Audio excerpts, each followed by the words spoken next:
Section 1. The Nuclear Mutation Theory. Let's start with the theory that explains everything. Not most things, not the obvious things only. Everything. The yellow skin that covers every permanent resident of Springfield and no one else. The 4 fingers on each hand. The overbites and the bulging eyes and the hair that maintains its shape in defiance of every known law governing how protein structures behave in the vicinity of gravity. The town that keeps surviving catastrophes, it has no physical right to survive. The ancient man at the center of it all, who has been alive and cognitively functional for longer than any human being, has a right to sustain consciousness. Every strange, unsettling, biologically impossible detail about this town traces back to a single source. And that source has been visible on the Springfield skyline since the very first episode. Cooling towers, cracked and leaking, completely in plain sight, for 36 years and counting. The Springfield nuclear power plant is mutating the entire town. Take a breath and sit with that sentence for a moment, because the brain tends to file it immediately under fan theory, which is a category we process as interesting but not serious, clever but not true, worth a few minutes of engaged speculation before setting it aside and returning to ordinary life. That filing instinct is a mistake in this particular case. The evidence is not the kind that requires creative interpretation or generous readings of ambiguous scenes. It is canonical. It is stated outright, across dozens of episodes spanning decades of broadcast history. It is depicted visually with more specificity than most viewers register in the moment of watching. And the reason it has not been taken more seriously is not that the evidence is thin or poorly constructed. It is that the evidence has always been delivered wrapped inside comedy. When something is funny, we instinctively stop asking whether it might also be true. So let's take the jokes away for a while. Let's strip the laugh track from the information the show provides and look at what is actually there when the comedy has been removed and only the content remains. The Springfield nuclear power plant is a 2-unit pressurized water reactor facility. It is owned and operated by Charles Montgomery Burns. It is the primary source of electrical power for the entire municipality, and it is, by any reasonable standard of industrial safety measurement that human civilization has developed in the last century, the most catastrophically and comprehensively mismanaged nuclear facility in the history of fiction. A surprise inspection found 342 individual safety violations, 342 separate instances where the plant was operating in ways that directly violated the regulatory standards designed to prevent radioactive contamination from entering the surrounding environment. The estimated cost to bring the facility into basic compliance with those standards was $56 million. Burns, a man whose personal fortune runs into the billions by any fair accounting of the show's internal economics, refused to authorize the expenditure. He did not refuse because the money was unavailable to him. He refused because authorizing the repairs would have required him to acknowledge that the violations existed. And acknowledging that the violations existed would open the door to a question Burns has spent decades doing everything in his considerable power to keep closed. The question of what 30 years of those violations have already done to the people living within breathing distance of those cracked cooling towers. The violations the inspection uncovered are not administrative or procedural. They are not the kind of paperwork issues that large industrial facilities sometimes accumulate through bureaucratic inattention. The inspection revealed radioactive waste being dumped directly into bodies of water that Springfield residents drink from and fish in. Radioactive waste deposited near children's playgrounds, where children spend hours daily in contact with soil and surfaces. Plutonium being used as a decorative paperweight on an office desk, in a facility where the workers in that office spend 40 or more hours per week in proximity to weapons-grade nuclear material that has been repurposed as a novelty. Cooling towers patched with chewing gum, the primary cooling system of an active reactor held together by whatever was pulled from the nearest desk drawer. Rats inhabiting the internal systems of the facility with a faint, visible luminescence about them, glowing softly because they had absorbed enough radiation through daily proximity to the plant's operations to make their bodies into small biological light sources. And then there is the detail the show delivers with the casualness of something it expects you to absorb and forget. Human skeletons in the basement of an active nuclear reactor. The show does not explain who those people were. It does not explain how they came to be located in the basement of a working industrial facility. It does not suggest that anyone launched an investigation or filed a report with authorities, or asked any of the questions that the discovery of human skeletal remains in an active workplace should immediately and legally generate. The show simply shows you the bones, allows the implication to sit in the air of the scene for a moment, and then moves forward. Nobody in Springfield asks a single question about it. The man whose literal job description is to serve as the barrier between the plant's operations and the surrounding community, whose specific title is Safety Inspector, whose presence at the facility is the regulatory mechanism through which Springfield is theoretically protected from exactly the outcomes this evidence suggests are occurring, is Homer Simpson. Homer Simpson, whose intelligence quotient the show's own creator stated publicly is 55, a number that places him in the range that medical and psychological literature classifies as a clinical disability. Homer Simpson, who was later discovered to have had a crayon lodged physically inside his brain since childhood, a foreign object sitting in his skull, reducing his cognitive function through his entire education and professional life. Homer Simpson, who falls asleep at his monitoring workstation with a frequency that has become one of the defining visual images of the character. Homer Simpson, who once triggered a nuclear incident by throwing a donut into the active reactor core to investigate whether the radiation would cause it to grow larger. That person is the human infrastructure standing between Springfield and radioactive catastrophe, and he has held that position, failing at every measurable aspect of it with remarkable consistency for more than 3 decades. Now, here is where the theory develops the internal architecture of a genuine explanation rather than a collection of concerning individual details. The first visible mutant in Springfield appears in the 2nd season of the show, a 3-eyed fish pulled from a river near the power plant. The show does not treat this discovery as a punchline and move on. It treats it as news. Within the show's own internal logic, the discovery of Blinky becomes a genuine political event. A gubernatorial candidate uses the fish as formal campaign evidence that Burns is actively poisoning the local environment. Burns is legally compelled to eat the fish on live television to demonstrate it poses no danger. The town watches. The episode ends.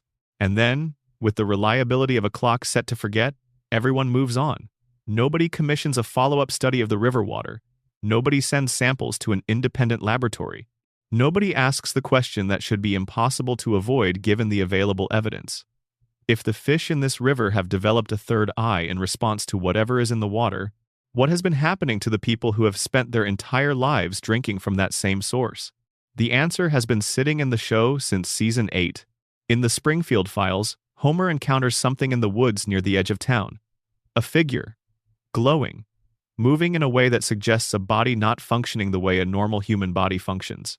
Homer concludes he has encountered an extraterrestrial being, and the show allows this conclusion to drive the episode's plot, bringing in FBI agents and building toward a dramatic revelation. And when the truth emerges, it carries the weight of something the show has been quietly building toward for years. The glowing figure is Burns. Burns undergoes a weekly medical treatment so extreme, so saturated with chemicals and radiation therapies that fall outside the parameters of any conventional medical intervention, that it causes his body to emit visible green light for hours following each session. The treatment keeps him alive for exactly 1 additional week. Without it, within that same 7-day window, he dies. The margin for error in his maintenance schedule is precisely 0. His continued existence is sustained the way a complex machine is maintained, through scheduled servicing on a precise and absolutely non-negotiable timetable. And the treatment is so physiologically extreme that afterward, for several hours, Burns wanders out of the treatment facility in a state of euphoric disorientation, stumbling through the woods surrounding Springfield, appearing to anyone who encounters him in that state like something that has arrived from somewhere else entirely. He literally glows in the dark.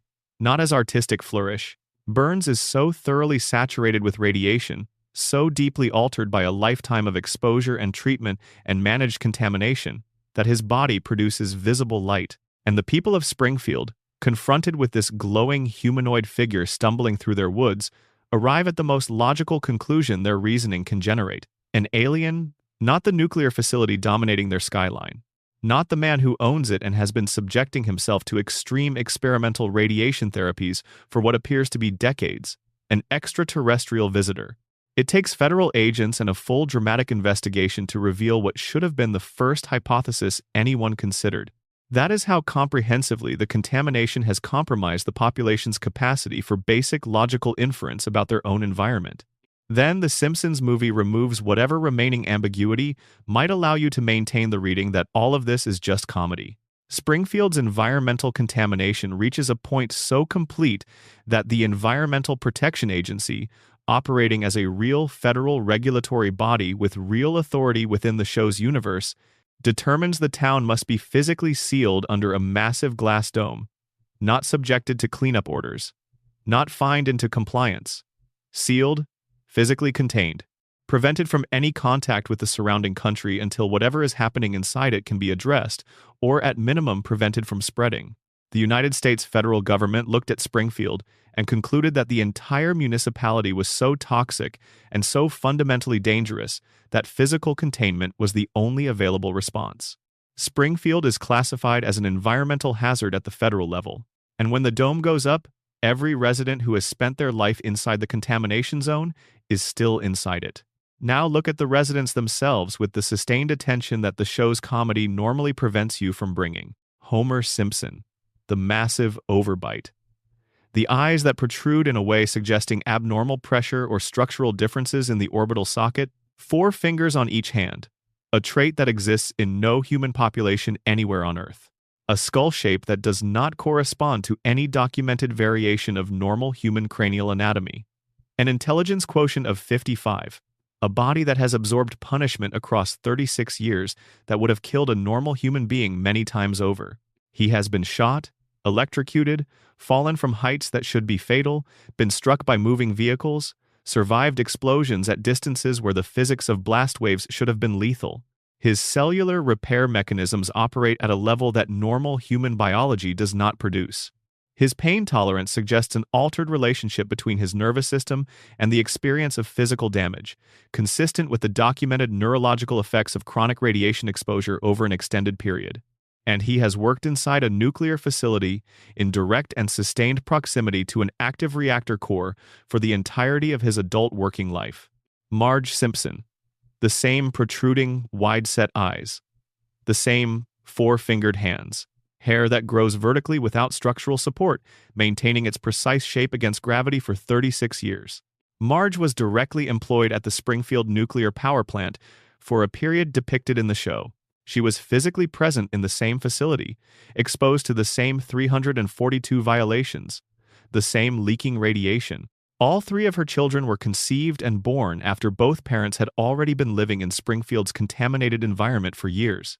Bart, Lisa, and Maggie.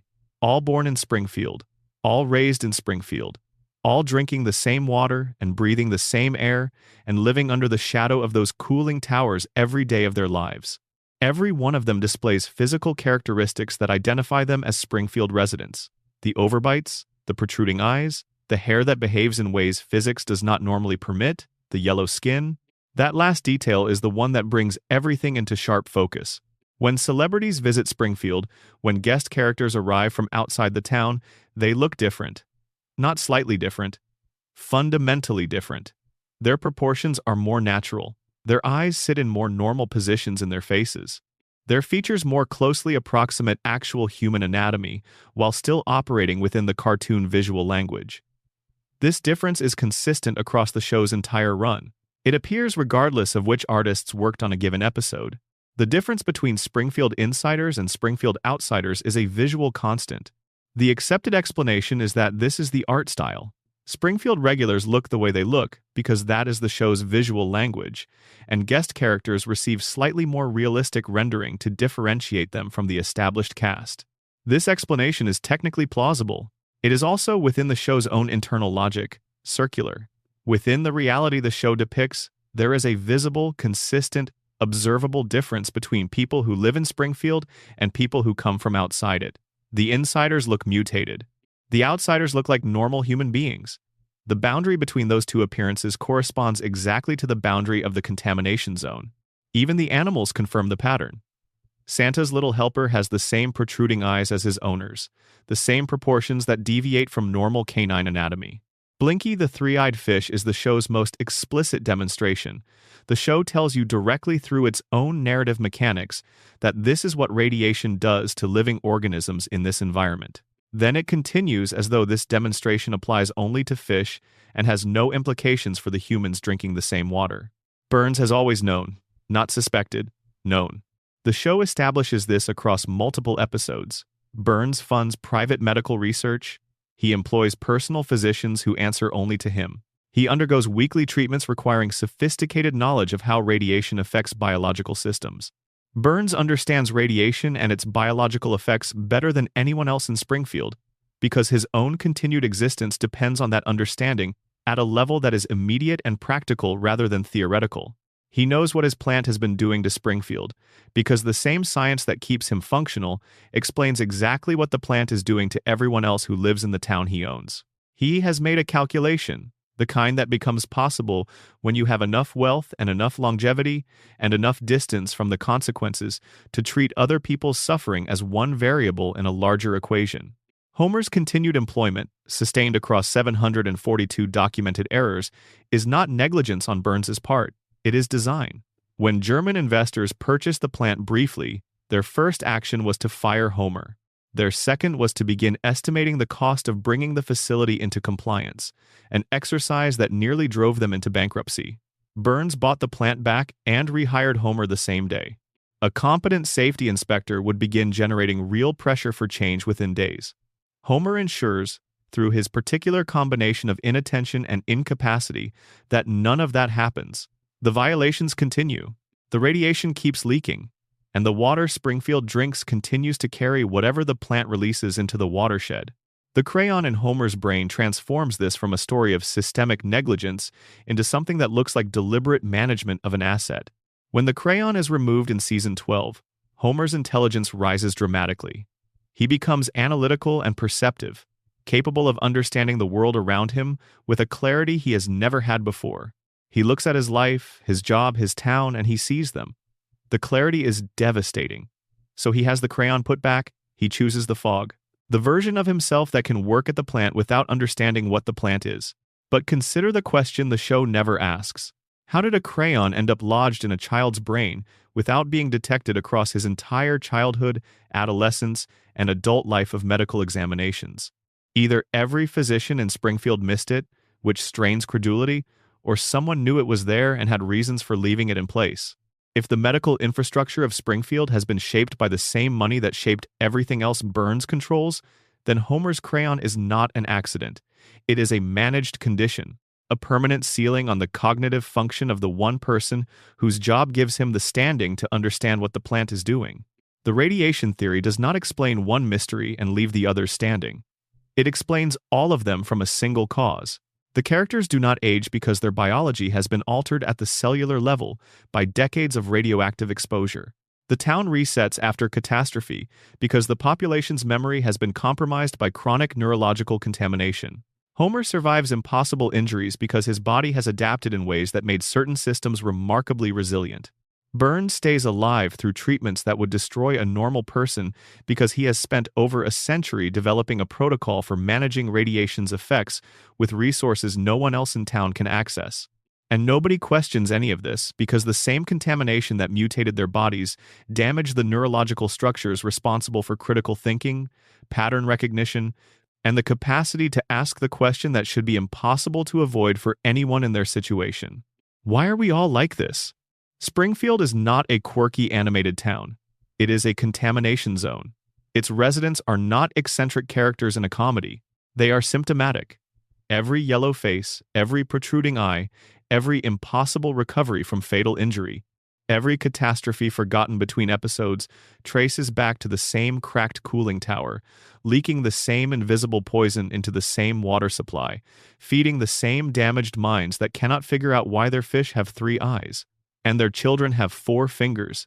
The Springfield nuclear power plant is not part of this show. It is the engine of this show. The cause of everything that should not be possible in Springfield and somehow is.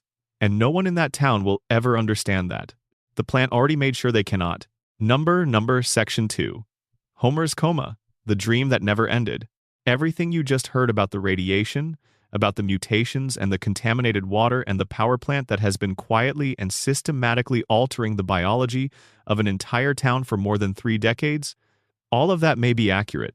Every detail may be correct, and all of it may exist entirely within the imagination of a man who has been unconscious since April of 1993. The Homer coma theory. It is the single most discussed, most debated, and most internally consistent fan theory in the history of The Simpsons. It has been argued in internet forums, in entertainment journalism, and at the level of the show's own production, where the writers have acknowledged it, addressed it on record, and chosen to respond to it in ways that are far more interesting than a simple denial. And it does something unusual for a fan theory, something that separates it from the category of clever speculation. It makes the entire show more emotionally coherent than it is without the theory. It does not complicate The Simpsons, it resolves it. But the event first.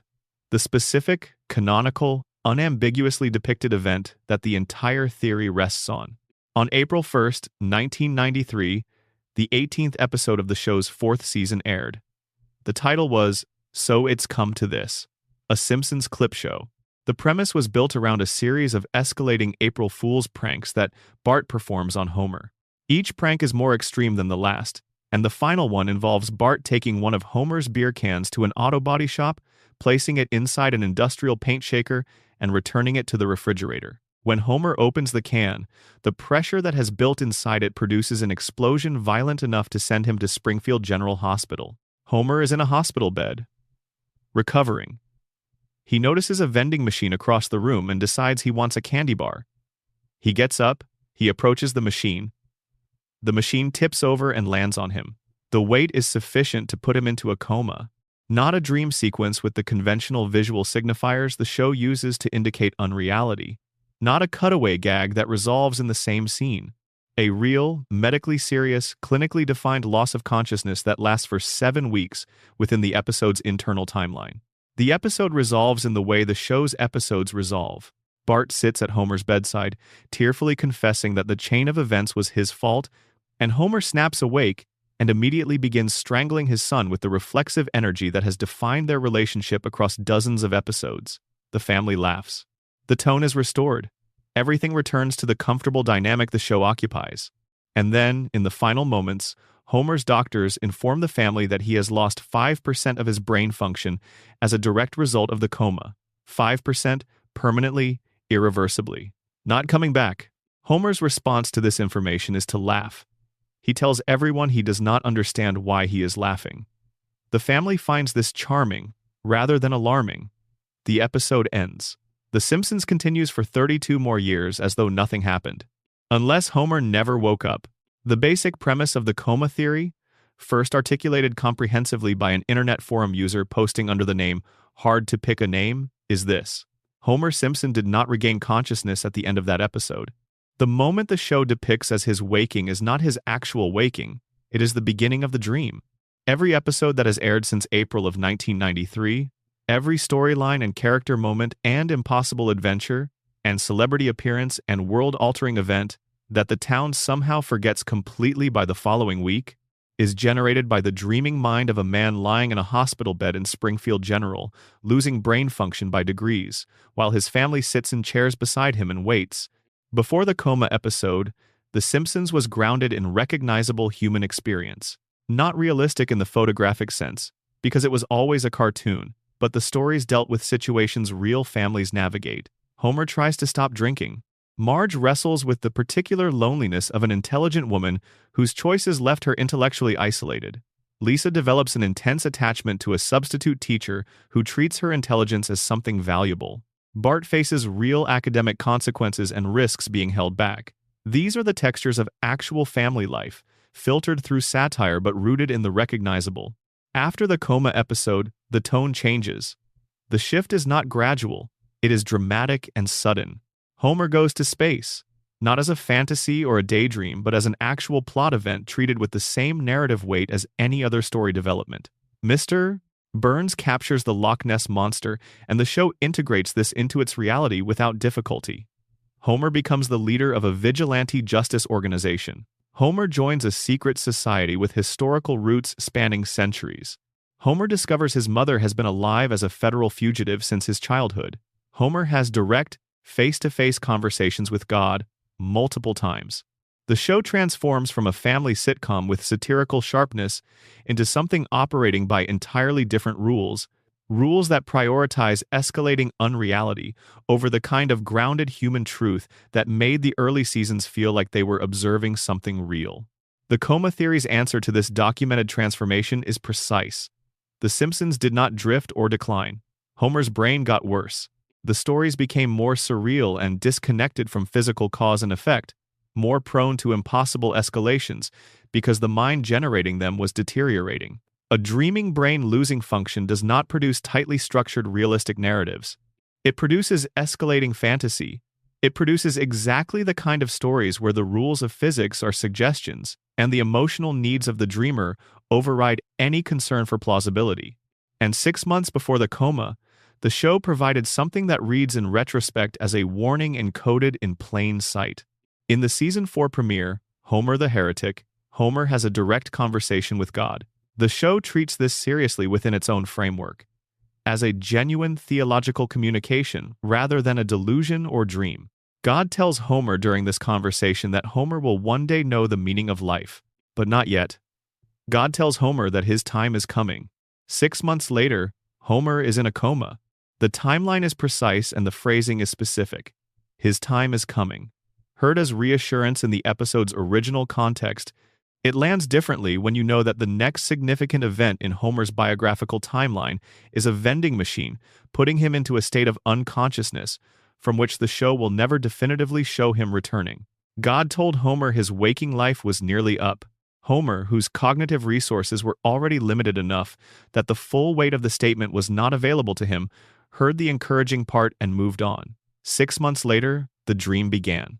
The aging problem is where the coma theory earns its most devoted adherents, because it resolves the show's most persistent impossibility with a simplicity no other explanation matches. Bart has been 10 years old for 36 years. Lisa has been 8. Maggie has been 1 for longer than most people watching the show have been alive. Homer and Marge have not aged visibly across 3.5 decades of broadcast history. The radiation theory proposes that mutated biology disrupted normal cellular aging. The cartoon logic explanation says long-running animated shows simply do not age their characters because doing so would eventually force the show to end or reinvent itself entirely. Both address the symptom without the elegance of a mechanism. The coma theory's mechanism is immediate. An unconscious mind cannot imagine its loved ones aging because it does not have the information required to do so. Homer went under in April of 1993. The last time he was conscious and observing his family, Bart was 10 and Lisa was 8 and Maggie was a baby. His unconscious brain cannot generate older versions of these people because it was not present to observe them becoming older. It can only work with what it already has. And what it has is the family as they existed on the last day Homer was there. The dream preserves his world at the moment of loss because that is what dreaming minds do. They do not project forward into unknown territory. They run variations on what they already know. They keep the people we love in the last configuration we were there to see, because that configuration is all the material available, and losing it would mean losing the one thing the dream is, at its most fundamental level, designed to hold. The celebrity appearances of the later seasons slot into this framework with a naturalness that no other explanation produces. Homer is lying in a hospital room. The room has ambient sound. A television plays somewhere nearby. Conversations happen at his bedside, between family members and medical staff, that include names and cultural references from the world outside. His brain, hovering at the fringes of consciousness, registers these fragments without processing them fully, and weaves them into the dream as raw material, translating external audio input into internal dream characters. Every celebrity who appears in the later seasons of Springfield is an audio fragment from the hospital environment, translated by a deteriorating mind into a story element. That is why their presence never quite fits the internal logic of the world they appear in. They are not native to the dream. They are imported from outside it, imperfectly, by a brain doing its best with what it has access to. The show addressed the theory directly in its 34th season, and the way it did so is more interesting than the denial that followed. An episode included what was presented publicly as a leaked deleted scene in which Homer wakes from a long coma, the waking framed as the revelation, explaining everything unusual about the later seasons. The clip circulated, discussion followed. The producers clarified that the scene was fabricated, a hoax, not genuine content. The coma theory was not the show's actual premise, but the scene exists. It was written and animated and produced to a standard sufficient to pass as genuine broadcast content. Someone in the production created a direct visualization of the coma theory's conclusion, using the show's own characters and visual language, and the official response was to call it not real. They showed the audience the thing the theory predicts and said it was a joke. In Springfield, the relationship between what is shown and what is declared true has always been complicated. The show's executive producer addressed the theory in a 2015 interview, and his position was unambiguous. The coma theory is not true. Homer is not dreaming. These are the words of someone with genuine authority to make that determination. What he did not address is the list of specific questions the theory raises and the official position leaves standing. Why do the characters not age? Why does the show's tone shift so dramatically following the exact episode where Homer enters a coma? Why did God tell Homer his time was coming 6 months before the vending machine incident? Why does the escalation of unreality track so precisely with the timeline of a brain that would be deteriorating from ongoing unconsciousness? He said it was not true. The conversation moved on, but the theory has not moved on because it does something that official explanations have not attempted. It makes the entire show coherent as a unified emotional artifact. It gives the aging freeze a mechanism. It gives the tonal shift a cause. It gives Homer's survival of impossible situations a basis. His body is in a hospital bed, and the dream cannot kill him because the dream is the thing he is using to stay connected to the family he loves. And here is what stays with you after everything else has been set down. If the coma theory is true, The Simpsons is not a comedy. It has never been a comedy in any meaningful sense. It is a love story told in the only available format, the dreams of a man who cannot wake up and cannot let go. Homer Simpson's deepest desire is the simplest thing imaginable. He wants his family. He wants Marge to love him. He wants to sit on the couch with his kids on a Sunday evening and have that be enough, which it has always been for Homer, because Homer has never wanted more than that. He wants Bart to still be his boy. He wants to hear Lisa's saxophone coming from her room in the evenings. He wants Maggie to still be small enough to hold in one arm. In the coma, he gets all of it, forever. The dream gives Homer the one thing he would ask for if given a single wish: his family, present, unchanged. Always there at the end of every episode when he finds his way back to Evergreen Terrace. Homer's coma is not a nightmare. It is the only heaven available to a man like Homer Simpson. A house where the beer is cold and the children are always young and nobody ever says goodbye. And every time the credits roll, every time the episode ends and everything resets to normal, every time the world goes back to the way it was before the story started, that is not lazy writing. That is Homer's mind refusing to let the story end. Because if the story ends, Homer has to find out how much time has passed, how old his children really are, whether Marge waited, whether anyone is still sitting beside his bed, or, worse than finding out, simply not waking up at all.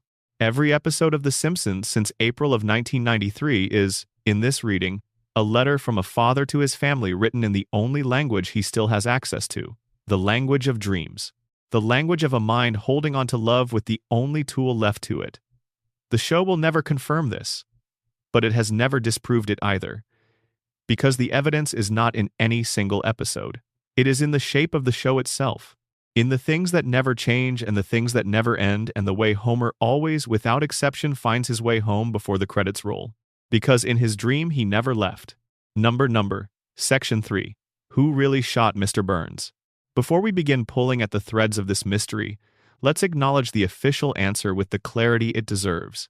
Maggie Simpson shot Mr. Burns. Season 7, Episode 1. The investigation concluded. Burns regained consciousness in the hospital, and his testimony identified baby Maggie as the person who pulled the trigger. Case closed. The baby did it. Move on. Except the case has never been truly closed. Not in any way that satisfies the internal evidence of the 2 episodes that establish the mystery and claim to resolve it. The more carefully you examine what those episodes actually show, the more the official conclusion looks less like the answer to a fair puzzle and more like the most convenient available answer to a mystery. The show's own creators may not have fully solved before they were contractually required to provide one. Go back to the summer of 1995. The Simpsons executed something genuinely unprecedented in American animated television. A real mystery narrative. A whodunit cliffhanger, designed with enough internal architecture that the production team felt confident doing something no animated series had attempted before. They invited the viewing public to try to solve it. The contest was real. The winner would be animated as a character in a future episode. Fox promoted the mystery with marketing energy normally reserved for major broadcast events. America's Most Wanted produced a dedicated segment treating the fictional shooting of a fictional billionaire with the production values and investigative framing of an actual unsolved crime. For the summer of 1995, solving the Burns shooting was a national conversation. And the puzzle was this. Burns had gone too far. Even by his own previous standards of behavior, he had drilled for oil beneath Springfield Elementary School and extracted what the school had hoped would fund its future. He had bankrupted Moe's Tavern. He had created a sinkhole that destroyed the Springfield retirement castle. He had injured the Simpson family dog, and for his final act, he had constructed a mechanical disc and used it to block out the sun over the entire town, specifically so that every resident would be forced to purchase electricity from his power plant at whatever price he chose. Burns had literally stolen the sun from the community he claimed to serve as employer and civic figure. When Smithers, his closest and most loyal associate, expressed ethical objection to this plan, Burns fired him on the spot. By the end of the first episode, every character in Springfield, not most of them, but essentially all of them, had been given a clear, emotionally grounded, narratively established reason to want Burns permanently stopped. The show built these motivations with unusual deliberateness. Homer, because Burns could not remember his name despite years of direct daily employment, a failure of recognition Homer had experienced as a fundamental statement about his worth as a person. Bart and Lisa, because the school lost its funding. Grandpa, because the retirement home was destroyed. Groundskeeper Willie, because his job disappeared. Tito Puente, because Burns cut the music program he was part of. Moe, because the bankruptcy eliminated his livelihood. Smithers, freshly fired and processing the loss through alcohol. The entire town gathered in a public space to confront Burns. Multiple characters were depicted carrying weapons. And then Burns was shot, staggered onto the town sundial, and his hands landed on two letters that would become the summer's central clue. From Burns's perspective, looking up from the dial, the letters read M and S. America had a summer to think about what those letters meant. When the second episode aired, the investigation played as the show's investigations always do, which is to say as comedy. Chief Wiggum and the Springfield police applied their characteristic incompetence to the case with their characteristic cheerfulness about that incompetence. Smithers provided a confession almost immediately, but it collapsed when physical evidence established he had been thoroughly drunk during the relevant time frame and had actually shot a completely different person, specifically Old Jasper, in his wooden leg, at a location nowhere near the Burns shooting. Suspects were eliminated. The investigation stalled. Then a crucial piece of evidence, an eyelash on Burns's suit, submitted to DNA analysis, pointed to a member of the Simpson family. The case redirected toward Homer, who also had fingerprints on the weapon and whose motive was among the most emotionally charged available. Homer was arrested. He was heading toward conviction. Burns regained consciousness and identified his attacker, Maggie Simpson. Now look at what the evidence actually shows. The national contest Fox promoted across America that summer produced a result the show's production team found notable enough to describe in detail on the DVD commentary. The randomly selected sample of submitted entries contained essentially no one who correctly identified Maggie. No one won the contest in any meaningful sense. The prize recipient was selected at random, had not submitted the correct answer, and received a cash payment in lieu of the promised animated appearance. The one person who had posted the correct answer online on the night the first episode aired had used a college internet account that was no longer active by the time producers tried to find them. The single individual who got it right could not be located. The show's creators told the public the mystery was solvable from the embedded clues. They built a nationally marketed contest around this promise. And when the answer was revealed, the public had essentially not solved it. Either the clues were insufficient, the red herrings overwhelmed the actual evidence, or the answer did not follow from the clues in the way the promotion implied. Now look at the physical evidence itself. Burns falls on the sundial. His hands land on letters that spell M and S from his perspective. The show maps these initials to Maggie Simpson. Then Burns himself stated within the episode that his hands fell in that position because he fell, not because he intentionally positioned them to communicate anything. The sundial clue was described by the victim as coincidental. The most prominent single piece of physical evidence in the mystery's resolution is, according to the person it supposedly came from, meaningless. Then there is the gun. Burns carried a weapon in a shoulder holster. There is a moment in the events leading up to the shooting where the holster is visible and empty. Burns's gun was missing from his person before the attack. Whoever shot him used his own weapon. The shooter was not someone who came to the confrontation armed and planning violence. Most obvious suspects had brought their own weapons. The person who shot Burns was someone who did not plan to shoot anyone, who encountered Burns's weapon by chance or design, and used it in a moment of opportunity or accident. A baby finding a dropped gun fits this profile, but the same profile fits any number of other characters who were not carrying weapons to the meeting that night. Burns's last words before being shot were, "Oh, it's you." He recognized his attacker. The response was not startled or afraid. It carried the flat register of mild recognition, the greeting you extend to someone you know when you encounter them unexpectedly, someone you do not consider threatening. Does Burns know Maggie Simpson in any way that would generate that specific personal response? Has the show established a prior relationship between them that would make encountering her in a parking lot at night feel like greeting an acquaintance? Burns struggles to maintain reliable memory of Homer, a man he has employed for decades. The idea that he would see a baby in a dark parking lot and respond with the personal recognition of, "Oh, it's you," strains what we know about his relationship to memory and to the people in his life. Season 18 contains a moment the show mentions and immediately abandons. Homer states, in dialogue, that he was the one who shot Burns. He says it clearly, in front of people, on camera. The show responds with the narrative equivalent of a shrug. No investigation is reopened. No evidence is re-examined. Homer confesses to attempted murder of Springfield's most powerful resident, and the show treats it as a throwaway line too absurd to pursue. Either Homer is performing, claiming credit for something he did not do because the attention it generates appeals to him, which is consistent with his character, or Homer is telling the truth, and the original verdict was wrong, and he has known it was wrong because he was there. The Marge theory, argued in detail by multiple analysts, builds from a specific piece of established canon. Burns developed genuine infatuation with Marge in a prior episode. The episode treated this seriously within the show's logic. A man who has developed genuine feeling for someone does not typically identify them to authorities when he has the option to point elsewhere. Burns woke up. He had the opportunity to name his attacker. He looked at the sundial and let the town draw its own conclusion. If he was protecting Marge, the coincidental position of his hands gave him exactly the cover he needed. A convenient alternative pointing towards someone who could not be prosecuted. An infant cannot be charged. An infant cannot be imprisoned. An infant cannot coherently deny the accusation. The alternate ending, fully produced and fully animated, in which Smithers is revealed as the shooter, was shown publicly in a retrospective clip show. The dismissal of this ending explicitly referenced the O.J. Simpson trial, acknowledging that ignoring DNA evidence is something juries have historically done, that official verdicts and actual truths are not always the same thing, that evidence can point in whatever direction the people controlling the investigation want it to point. The show is winking at you.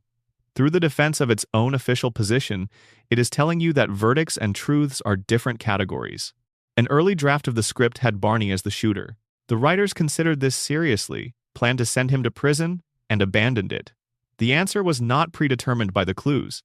The clues were adjusted to fit whatever answer the writers eventually chose. The mystery was reverse engineered. The greatest mystery in Simpsons history was not solved. It was closed. In Springfield, those have always been two entirely different things. Section 4. The immortality of Charles Montgomery Burns. Within the established internal logic of The Simpsons, Charles Montgomery Burns is a medical impossibility. His age has been stated, implied, and occasionally contradicted across dozens of episodes, but every version of the available timeline places his birth somewhere in the final years of the 19th century. He has referenced personal memories from before 1900, describing events from that period with the specificity of lived experience rather than historical knowledge. He has described professional relationships with figures who are now historical rather than contemporary. He has referenced the First World War, the Second World War, events from the 1920s and 30s, the Gilded Age, all with the casual authority of someone who was present for all of it. By the most conservative estimate, Burns is well over 100 years old. By a more expansive reading of the show's continuity, the number could approach 140. And he does not merely exist at this age. He functions. He runs a multi-billion-dollar corporation with active strategic management. He manipulates local and regional politics with sophisticated precision. He orchestrates schemes requiring sustained cognitive investment across extended timeframes, long-term planning, and an accurate working model of how modern finance, technology, and law operate. His body is frail and his physical strength is nearly non-existent. But his mind is sharp in the specific direction that matters most to Burns, which is strategic. He is, by any honest assessment, the most cognitively capable character in Springfield, operating with a ruthlessness and foresight that no other character approaches. And he has been doing this for longer than any human being, under normal biological conditions, should be able to sustain coherent thought. The show addresses his continued existence directly in the Springfield files. Burns undergoes a weekly medical regimen so extreme, so saturated with chemicals and radiation therapies that fall outside the parameters of any conventional medicine, that it causes his body to emit visible green light for hours following each session. The treatment keeps him alive for exactly 1 additional week. Without it, within that same 7-day window, he dies. The margin for error in his maintenance schedule is precisely 0. His continued existence is sustained the way a complex machine is maintained, through scheduled servicing performed on a precise and absolutely non-negotiable timetable. And the treatment involves radiation. The man who owns a nuclear power plant, whose facility has been releasing radioactive material into Springfield's environment for decades, sustains his own life through controlled exposure to the same category of energy that his business model deploys as a byproduct. His body has been so thoroughly altered by a lifetime of proximity to nuclear material that it can no longer sustain itself through normal cellular metabolism. He requires external radiation input the way an ordinary human requires food and water. Remove it, and within a week, the system fails. The scene most people remember as the show's funniest single joke about Burns involves a physician informing him that he carries every disease known to medical science. Every single pathogen, every cellular malfunction, every degenerative condition that human medicine has identified, all of them present simultaneously. But rather than killing him through any one pathway, they exist in a state of perfect equilibrium. Each condition cancels the progress of all the others. The doctor's description is Three Stooges syndrome. 3 bodies all trying to pass through the same doorway at once, none of them able to gain traction because all of them are equally blocked by all the others. This is played as the show's finest joke about the character. Under the radiation theory, it is a clinical description of what happens when a biological system has been maintained through managed radiation exposure long enough to arrive at a condition of permanent stasis. The weekly treatments do not cure Burns's diseases. They maintain the equilibrium. The radiation keeps every illness in precise balance against every competing illness, preventing any single condition from achieving the dominance required to produce a terminal outcome. It is not medicine in any conventional sense. It is nuclear maintenance. Burns's body is a reactor, and his weekly appointments are the equivalent of adjusting the control mechanisms to prevent a meltdown. Smithers's role in this system deserves direct examination. He manages Burns's schedule. He ensures Burns makes every weekly medical appointment. He monitors Burns's physical condition with an attentiveness the show frames as devoted obsession, but which, in functional terms, is the vigilance of someone who understands that missing a single appointment is the literal difference between Burns being alive and Burns not being alive. The show has established repeatedly that without Smithers managing the logistics of his daily existence, Burns cannot reliably maintain the schedule that keeps him functional. Without the schedule, the equilibrium fails. Smithers is not devoted to Burns out of love alone. He is devoted because he knows, with the precision of someone who has counted the days, that his absence is a death sentence delivered in 7-day increments. His loyalty is not entirely voluntary. It is structural. He understands the stakes of his own departure better than anyone. Burns's connection to historical events adds a dimension the show implies across its run without ever fully developing. He has personal memories spanning an extraordinary range of American history. He attended Yale. He served in the Second World War in a capacity the show suggests was not entirely morally clear. He concealed a $1 trillion bill belonging to the United States government for decades after the war. He has referenced the Gilded Age as personal experience. His family wealth predates the Industrial Revolution. The question the show raises and never answers is whether Burns is a unique biological case or whether the dynasty has always found ways to extend the lifespans of its leadership. Before nuclear technology, before modern medicine, before any of the specific scientific apparatus that currently keeps Burns running, did previous holders of the Burns name employ different methods toward the same end? The show does not say. But the unbroken control of the family fortune across a time span that should have produced significant generational disruptions suggests that something beyond ordinary luck has been operating for a very long time. Burns has come closer to dying than almost any other character in the show's history. He has been shot by Maggie Simpson, hospitalized dozens of times, collapsed, attacked, poisoned, left in conditions that his physical frailty should have made immediately fatal, and every time, he comes back. Not through cartoon resilience in the passive way Homer bounces back. Burns comes back through infrastructure, through the deliberate application of resources to the problem of his continued existence, through the medical machinery of extreme wealth that ensures no matter what his body endures, there is always someone standing by with the expertise and materials required to keep it running. Homer's survival of impossible situations is a feature of the show's cartoon logic applied to its primary protagonist. Burns's survival is an engineered outcome. Every dollar spent, every institution influenced, every physician retained, every political relationship cultivated, all of it serves the singular purpose of keeping Burns alive long enough to keep the system running.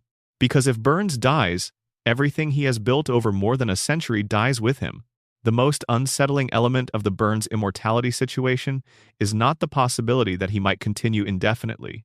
It is the realization that Springfield needs him to continue as much as he needs to continue. The town's economy depends on the power plant. The power plant depends on Burns. Burns depends on the treatments. The treatments depend on the wealth the plant generates.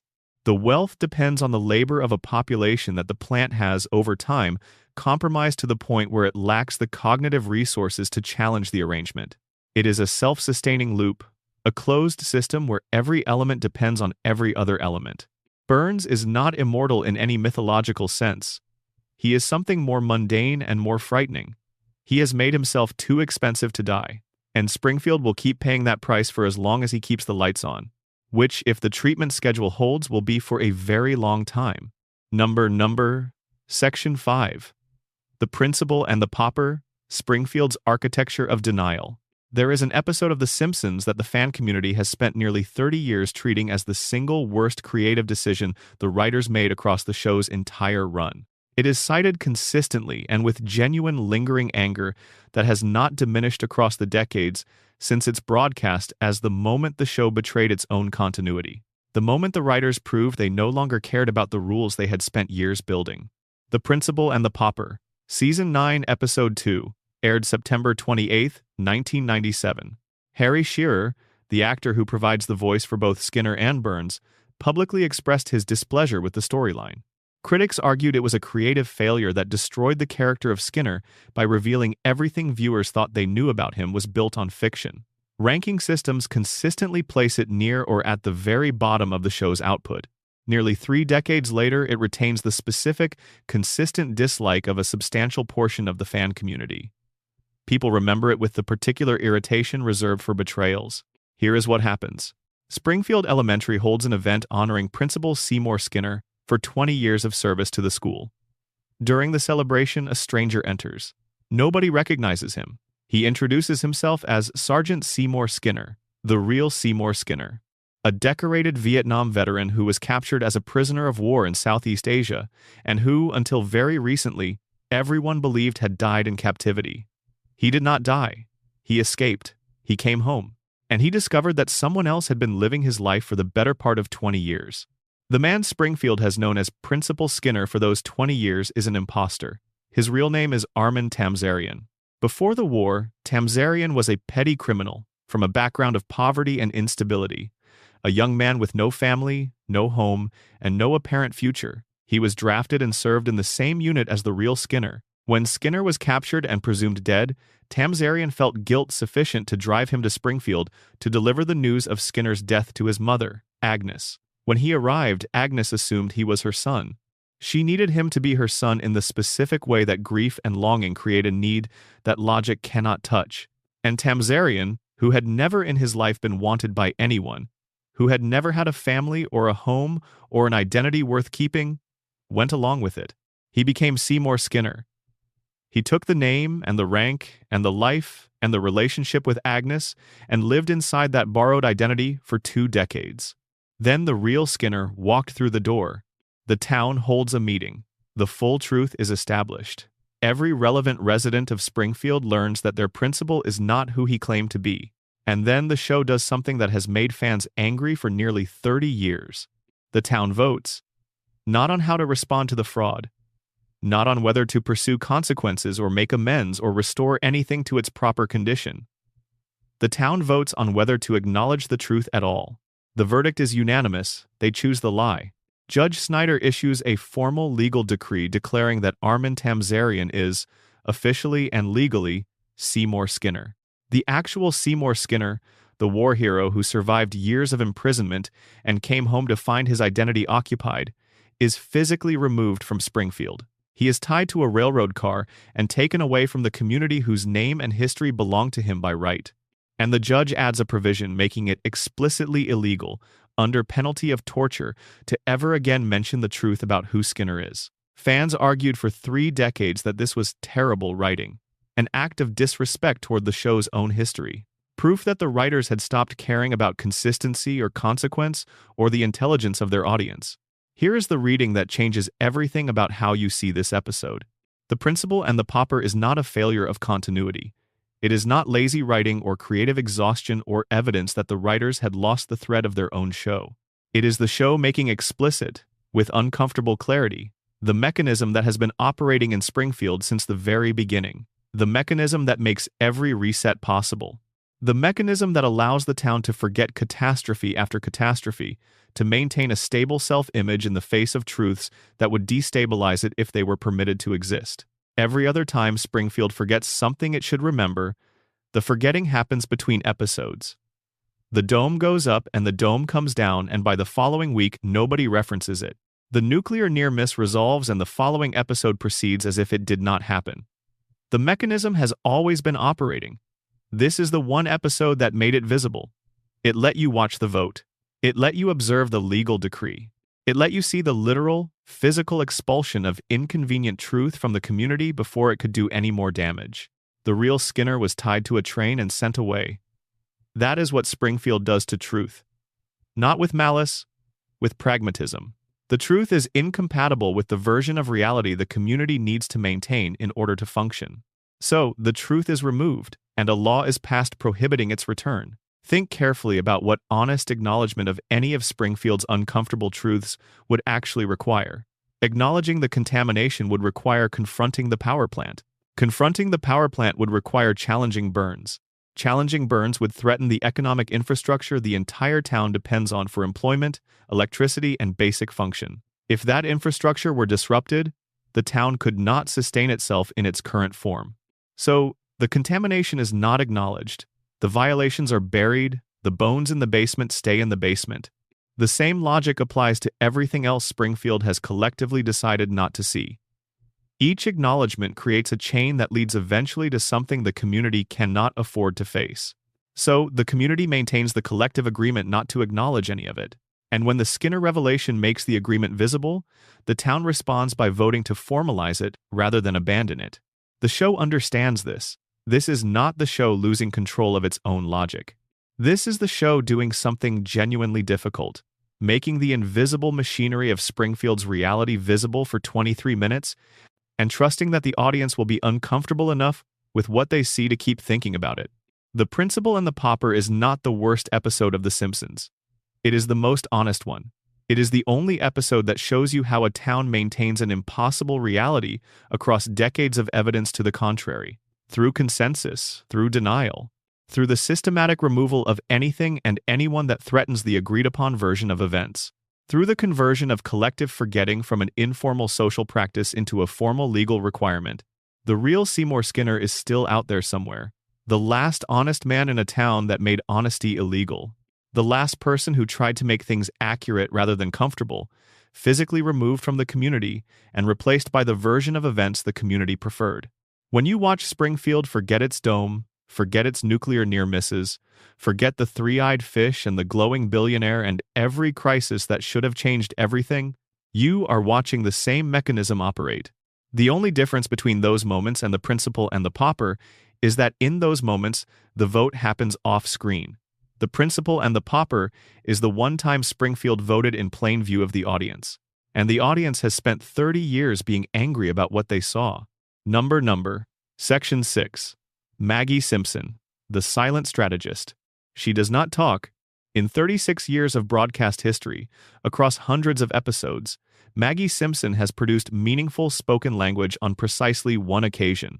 Her first word, Daddy, voiced in a celebrity cameo appearance in a single episode, was never repeated and never followed up in any subsequent story. Beyond that single syllable in that single episode, Maggie has communicated entirely through pacifier sounds, facial expressions, and the occasional look that, once you start attending to it carefully, stops seeming like the unfocused gaze of an infant and starts seeming like something deliberate, something considered, something that has thought carefully about the situation and arrived at the conclusion that looking unfocused is the correct strategic response. She is 1 year old. She has been 1 year old for 36 years. In that time, without saying a meaningful word, she has accomplished more than every other member of her family combined. She shot the most powerful man in Springfield. She organized and led a daycare rebellion against a tyrannical caretaker. She saved her family from multiple life-threatening situations using solutions that none of the adults around her were able to arrive at independently.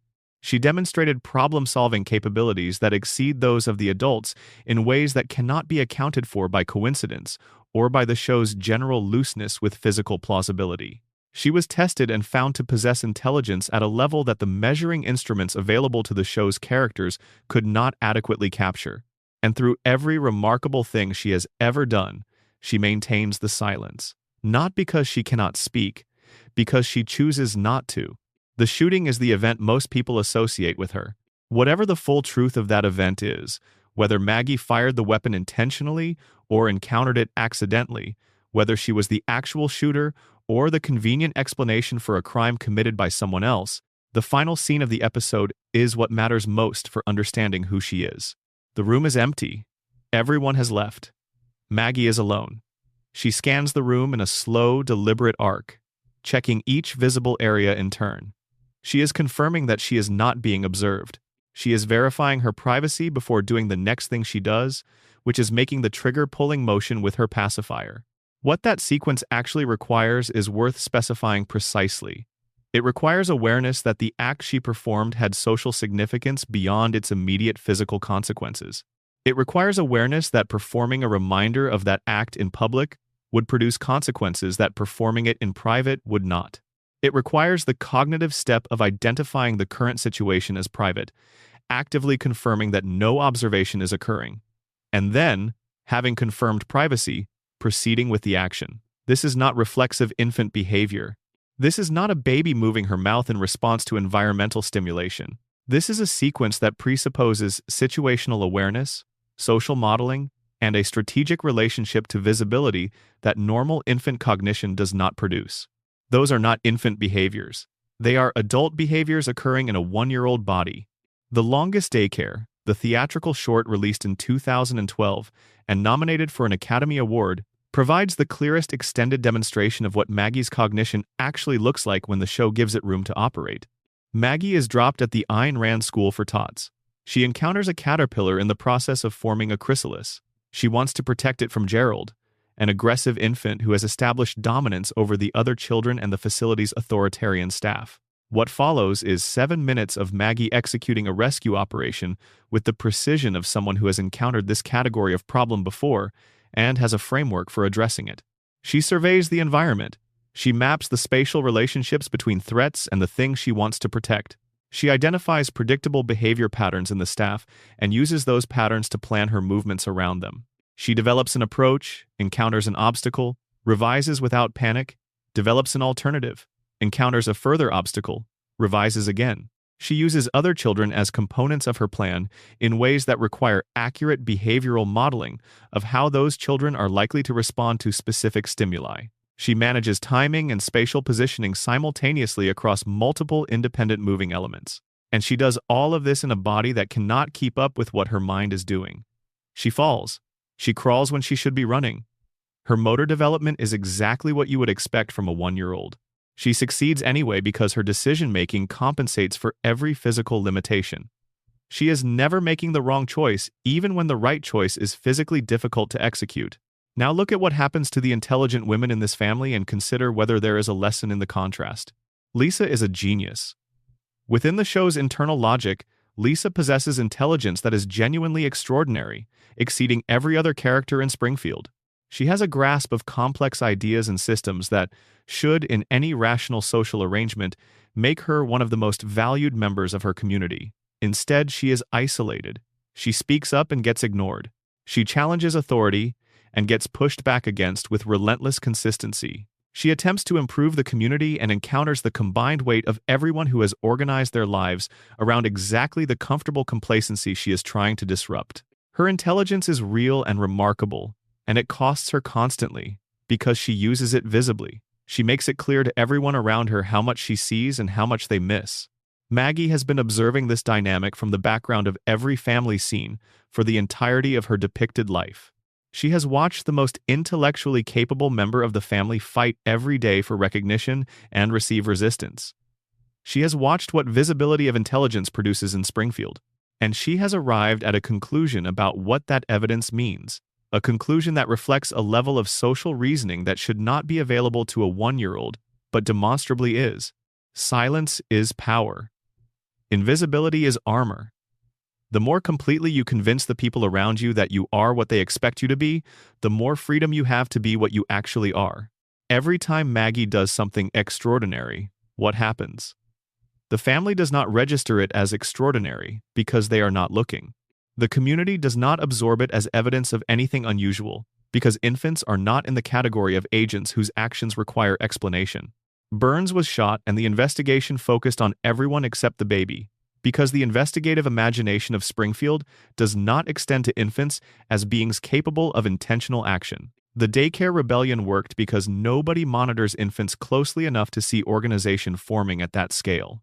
Every heroic act, every display of genuine cognitive capability, every moment where Maggie intervenes in a situation that was beyond the adult's capacity to handle, it happens below the threshold of adult attention, in the spaces that no one is watching. And Maggie has engineered this through the most effective available disguise.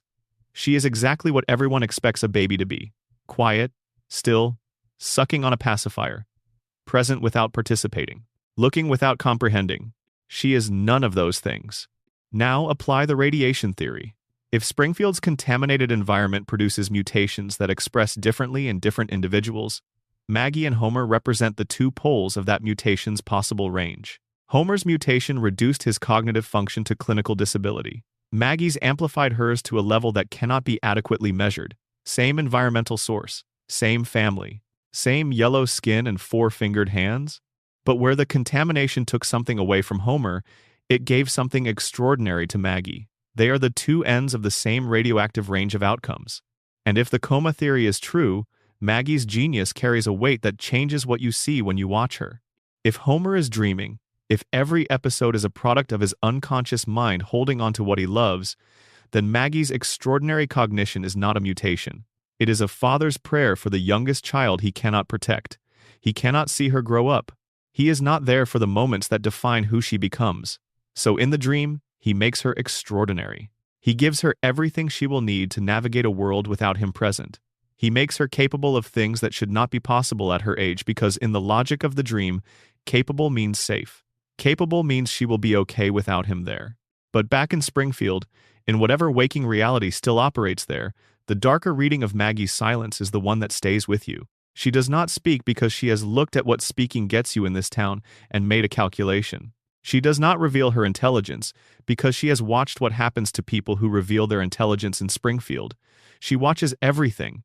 She processes everything. She is the most comprehensively informed observer in the family, and she waits. For what? The show never tells us. It is the one question about the Simpson family that remains genuinely open. We have seen glimpses, enough to know that when Maggie finally decides to act at scale, it will not be improvised. It will be deliberate. It will reflect 36 years of observation and planning from the most informed position available to any actor in Springfield. And when it comes, no one will see it coming, because that is exactly how Maggie designed it. Number Section 7. The predictions how a cartoon wrote the future. Let's address the famous ones directly, because you have almost certainly seen them before and deserve to have them examined rather than simply repeated. In the year 2000, an episode depicted a future in which Lisa Simpson serves as President of the United States. In that episode, her predecessor in the Oval Office is identified as Donald Trump. The episode aired 16 years before Trump won the presidential election of 2016. Screenshots circulated globally after the election result. The question it generated was everywhere. How did they know?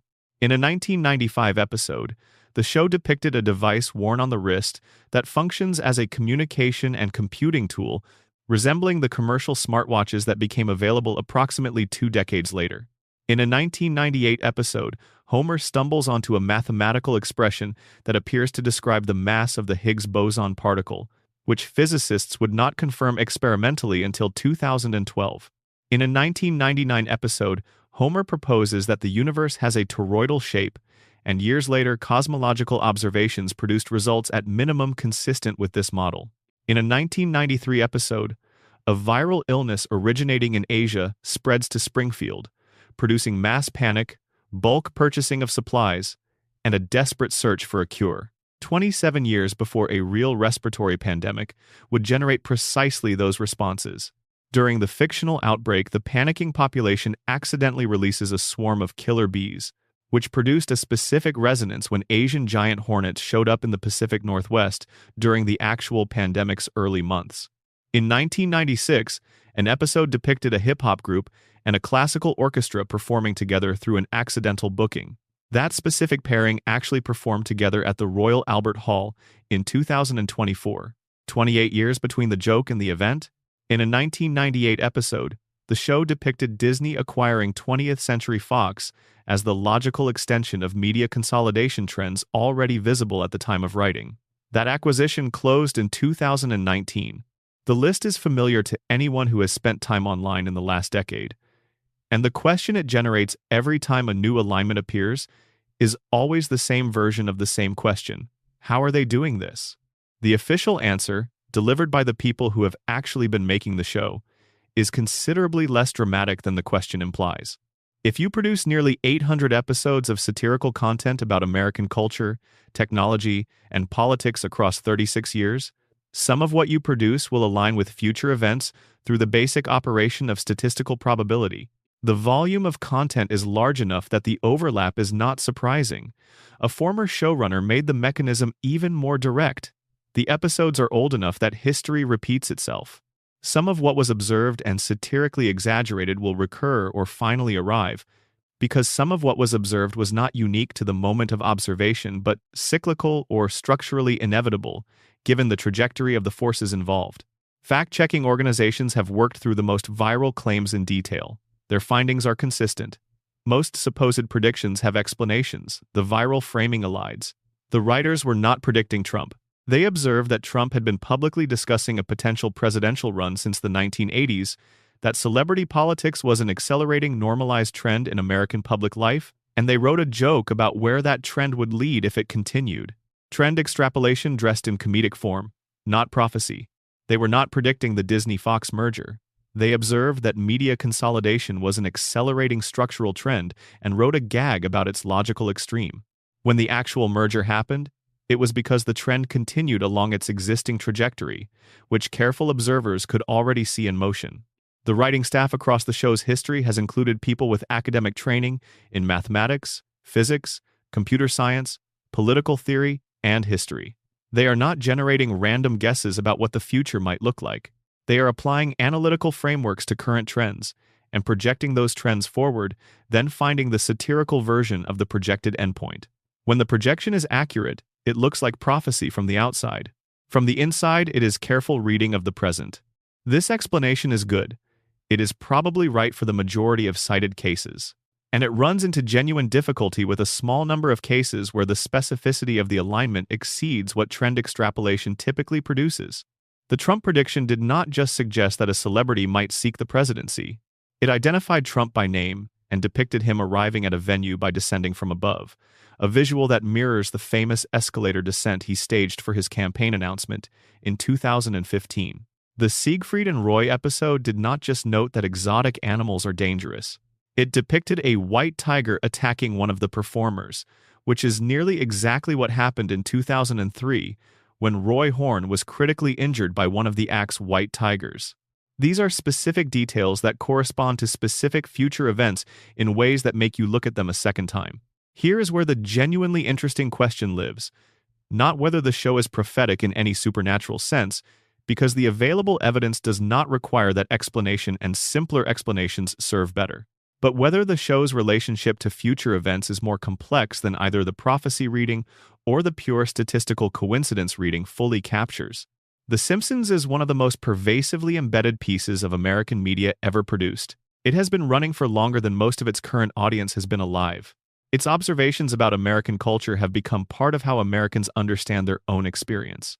Because when you consume a piece of media consistently across decades, it becomes part of the interpretive framework you apply to new events.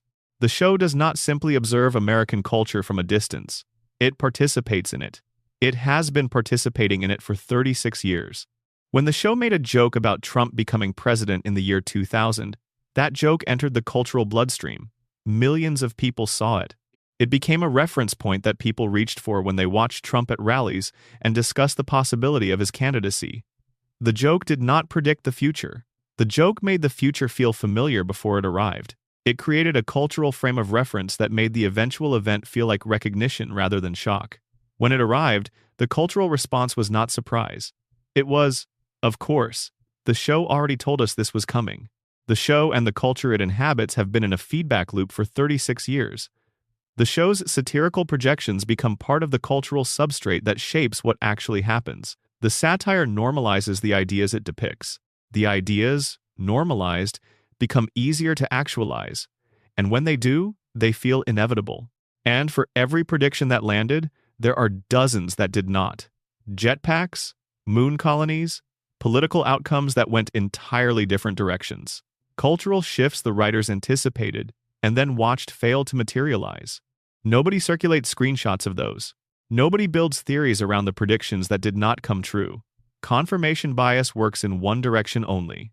When you pass nearly 800 episodes through that filter, keeping only the alignments with future events and discarding everything that did not pan out, you produce a highlight reel that looks supernatural. But it is the natural product of volume, analytical rigor, and the most powerful confirmation bias engine ever constructed, which is the internet functioning as a collective memory system that preserves, hits, and erases misses. The Simpsons did not predict the future. It wrote enough possible futures that some of them were bound to arrive. The ones that arrived are the only ones anyone remembers. And even understanding exactly how the trick works, even seeing the statistical mechanics and the cultural feedback loop operating in plain sight, the hits still land with enough precision to make you stop and look at them again. 800 episodes, 36 years. Enough bullseyes to make even the show's creators pause and wonder, just for a moment, whether they know something they should not. Number, Section 8. Mona Simpson and the Conspiracy That Broke 3 Generations. For the first 6 seasons of The Simpsons, Homer's mother was dead. Not a mystery or an open thread waiting to be developed. A settled biographical fact. His mother had died when he was young. His father had confirmed this. Homer had seen a grave. He had integrated the loss into the foundational structure of his personality and spent his entire adult life building who he was around an absence he had never questioned. That loss shaped everything visible about Homer's character. The hunger for approval that makes him vulnerable to anyone willing to offer validation. The desperate clinginess in his relationship with Marge. The terror of abandonment that runs under his surface cheerfulness. The compulsive need to be liked by everyone around him, even people who treat him badly, because being disliked feels at the deepest level like confirmation of something he has always suspected about himself. The willingness to endure humiliation from Burns across decades, rather than risk losing the one stable structure in his adult life. Homer Simpson's entire personality is a coping mechanism for maternal loss. Every quirk, every vulnerability, every moment where his behavior seems irrational in a way that is also completely understandable. All of it traces back to the child who woke up one morning and found his mother was gone. Season 7 revealed that the loss was a lie. The episode is Mother Simpson. It aired in November of 1995 and is considered by most accounts to be among the genuinely great episodes in the show's history. The comedy is subordinated to something else. The episode is sad in a way the show does not usually allow itself to be directly, without the protective buffer of a joke between the audience and the feeling. Homer fakes his own death to avoid working on a Saturday. The town accepts the death as genuine. When Marge insists he correct the official record at the Hall of Records, Homer discovers something in the municipal files that changes everything. His mother's death record does not exist. She is listed as alive. The grave Abe showed him belonged to Walt Whitman, the poet. Abe Simpson had been pointing at a famous writer's headstone and telling his son, for Homer's entire life, that this was where his mother was buried. He had been lying for decades. Homer finds Mona at a cemetery, visiting what she believes is her son's grave. The recognition happens, and what follows is one of the most genuinely affecting scenes the show has produced. A grown man and the mother absent from his entire adult life, finding each other beside a headstone that belongs to neither of them, in circumstances that are absurd and emotionally true in equal measure. And Mona tells him why she left. Not because she stopped loving him. She left because Burns forced her to leave. She left because staying would have endangered Homer and Abe. She left because she had done something that made her a federal target, and the man whose target she had become had the resources and the motivation to pursue her indefinitely. The story originates in 1969. Mona was living the life Springfield offered women in that period. Wife, mother, member of a community organized around structures and expectations that the world outside was beginning to challenge loudly and dramatically. The civil rights movement, the Vietnam protests, the counterculture. And Mona was listening more carefully than anyone around her realized. She was radicalized. She joined a group of activists targeting a specific facility, a biological weapons laboratory owned by Burns, not just a nuclear power plant, a germ warfare facility, a laboratory designed to produce weaponized pathogens, operating in the same community where Burns would later construct a nuclear reactor with 342 safety violations. Burns owned a biological weapons lab in Springfield. Mona's group broke into the laboratory. They deployed what the show describes as an antibiotic bomb, destroying the biological materials stored inside. During the operation, one of the facility's security guards had his chronic asthma inadvertently cured by the blast. That guard was Clancy Wiggum, who would become Springfield's chief of police, carrying the accidental legacy of Mona's activism in his respiratory system for his entire professional career. The raid succeeded. As the group was leaving, Mona stopped to help someone who had been knocked over in the chaos of the operation. That person was Burns. She helped him up. He saw her face. He identified her. He reported her to the FBI. And from that moment forward, Mona Simpson was a federal fugitive. Her freedom exchanged for a moment of instinctive compassion extended to the person whose weapons she had just destroyed. She could not go home. She could not contact Abe. She could not hold her son or explain what was happening. She went to his room while he was sleeping, kissed him goodbye, and disappeared into the night. Homer woke up to an absence that his father would spend decades framing as death. Burns pursued her actively across the following decades. When she finally returns to Springfield in Season 7, Burns recognizes her through a cab window and contacts the authorities. The FBI arrives at the Simpson house. Mona has to flee again. Homer says goodbye to his mother for the second time, this time knowing who caused it. Knowing that the man who forced her out of his life when he was a child, who kept her from him for 27 years, who is forcing her away again now, is the man who signs his paycheck. Homer works for Burns. He earns his salary from the man who destroyed his family. He goes to work every morning for the man who took his mother, and he does not connect these dots in any way that produces action. He does not confront Burns. He does not quit. He does not appear to fully integrate the relationship between his employer and the person who made his childhood what it was. The show does not play this as comedy. It plays it as tragedy. Because Homer is not capable of the kind of systematic thinking that would allow him to assemble the full picture. His brain does not work that way. The crayon, the radiation, the decades of cognitive damage from living in Springfield's contaminated environment, Homer is too damaged to understand the architecture of his own suffering. This is the conspiracy in its complete form. Burns did not simply ruin Mona's life. He engineered Homer's.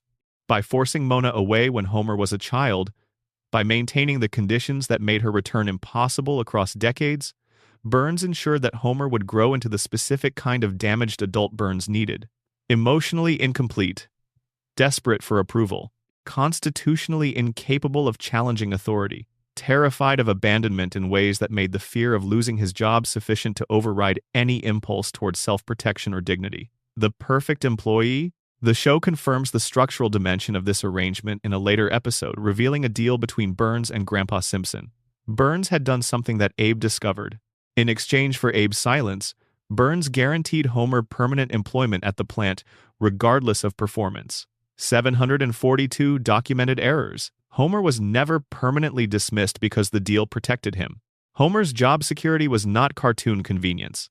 It was a contractual obligation between his father and his mother's persecutor, negotiated in secrecy and maintained across decades without Homer ever knowing it existed. 3 generations of the Simpson family broken by one man's grudge, sustained by one man's resources, maintained by the structural arrangement of a company town where the man who owns everything has ensured that the man who could most plausibly challenge him is too cognitively compromised to understand what he would be challenging. Mona Simpson died in a later season. Homer sits beside her. He holds her hand. He watches the mother he barely knew slip away, taking with her the 27 years they did not have and the version of himself he might have been if she had been there. Burns won. He always wins. Because in Springfield, the man with the longest reach and the most resources and the willingness to use both without ethical constraint does not face consequences. He faces setbacks. And then everything resets. The plant keeps running. The treatments keep coming. And Homer Simpson goes to work every morning for the man who took his childhood. Because he was broken before he ever showed up for his first shift.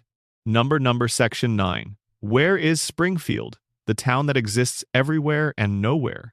Springfield is the most famous fictional municipality in American cultural history. More people can name Springfield than can name the capital of half the actual states in the country. It has a nuclear power plant, a tire fire of uncertain origin and apparently indefinite duration, a gorge, a functioning harbor, a monorail of questionable structural integrity and provenance, an elementary school, a prison, multiple hospitals, and a quick E-Mart. It has mountains visible from the residential neighborhoods. It has ocean coastline within reasonable driving distance. It has desert terrain and farmland and forests. It has a geographic spread that, if you attempted to accommodate all of it within a single real location, would require the entire contiguous United States and still leave some features without a plausible address. It borders Ohio in one episode, Nevada in another, Maine in a third, and Kentucky in a fourth, depending on which episode you are watching when you ask the question, and which piece of incidental dialogue or background detail you are treating as authoritative. Springfield is on the coast and in the heartland and near Canada and not far from Mexico, simultaneously and without apparent contradiction, depending on the story being told in a given week. Its weather moves from serious blizzard conditions to tropical heat waves within a single broadcast season, without any character in the show treating this as unusual or worth commenting on. Springfield is not located in any American state. Springfield is located in all of them simultaneously. It is an impossible geographic entity that shifts its position with each episode while maintaining a completely stable internal sense of itself as a coherent place where coherent things happen to people you have come to know. The show has been building these contradictions into its geographic references since the beginning, sometimes with evident intent, and sometimes with the casual attitude of a production that has decided the question is not worth tracking. Every time a detail appears that seems to narrow the location down, another detail arrives in a subsequent episode that makes the narrowing impossible to maintain.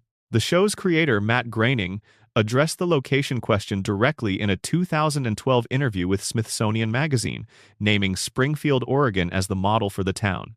He said he chose the name Springfield because it is one of the most common city names in America and because he grew up near the Oregon city of that name. For approximately 2 days, the mystery seemed settled. The internet collectively moved on. Then the show continued producing episodes that contradicted the Oregon answer. The writers did not adjust their references to accommodate the creator's public statement. The contradictions continued accumulating.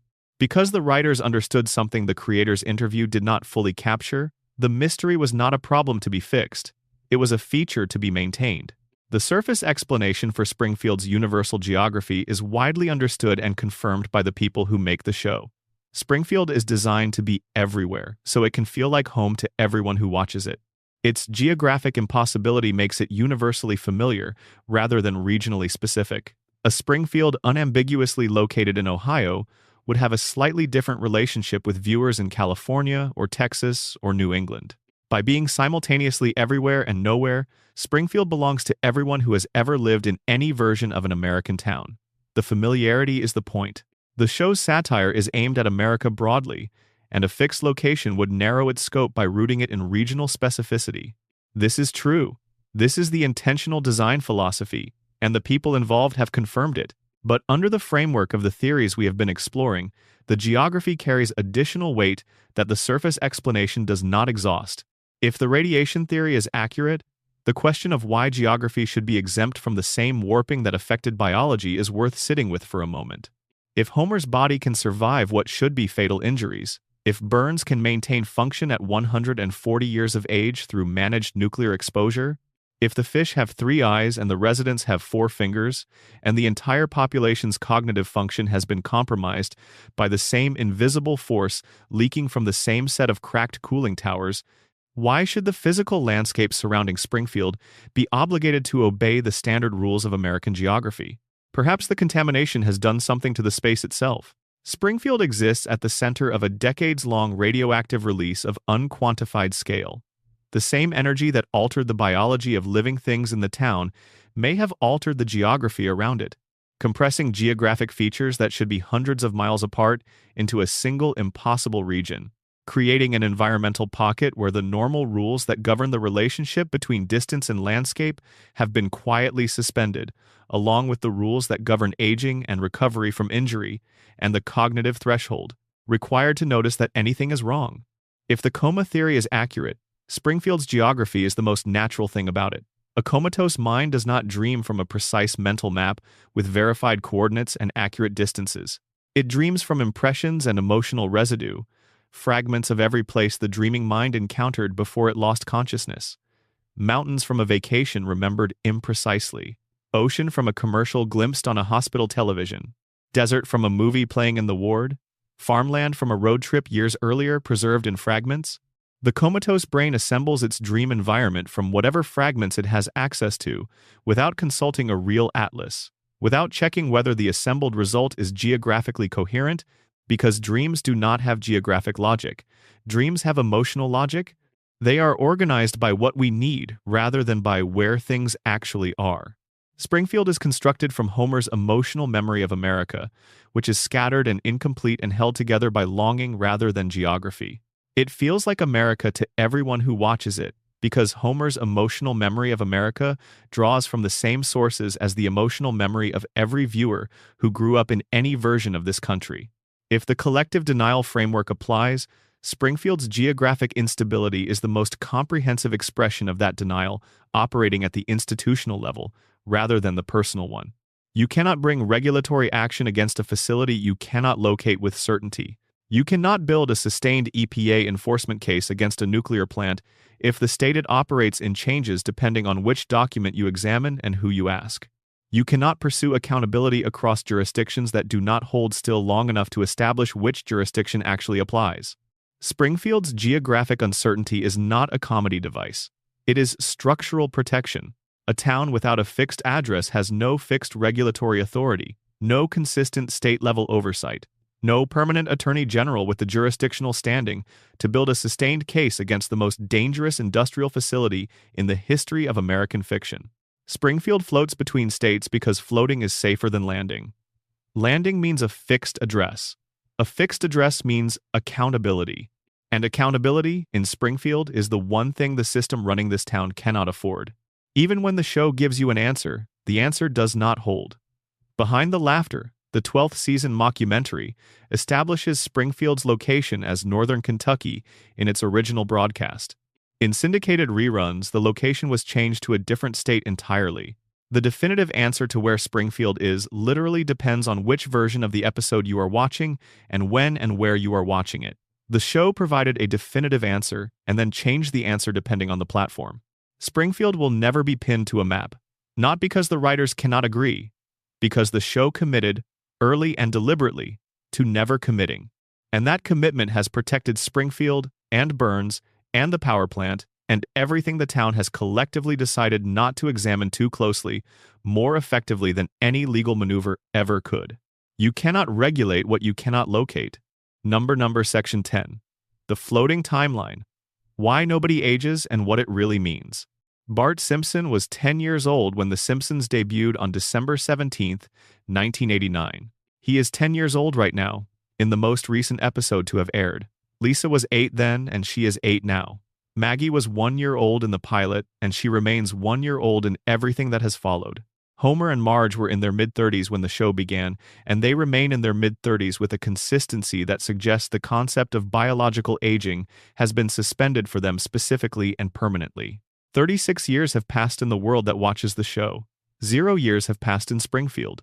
The industry term for this is a floating timeline. The show's present is always the viewer's present. When an episode airs in a given year, the characters are living in that year. The cultural references update. The technology and background scenes updates. The specific events the show's satire targets update. The characters do not. They exist in permanent present tense, frozen at the ages they occupied when the show first placed them on screen, surrounded by a world that evolves continuously while they remain fixed in place. This is standard for long-running animated series. Most such shows do some version of it, because aging the characters eventually forces either a complete reinvention or an ending, and neither option is attractive to the economics of a successful franchise. Most viewers accept this without much examination because the convention is well established, and because the shows in question do not run long enough for the cumulative contradictions to become impossible to ignore. The Simpsons has been running long enough that the floating timeline has generated contradictions of sufficient scale and specificity to make examination unavoidable for anyone paying close attention. The most visible problem is Homer and Marge's backstory. When the show began, their shared history was anchored to the late 1970s and early 1980s. They met in high school during that era.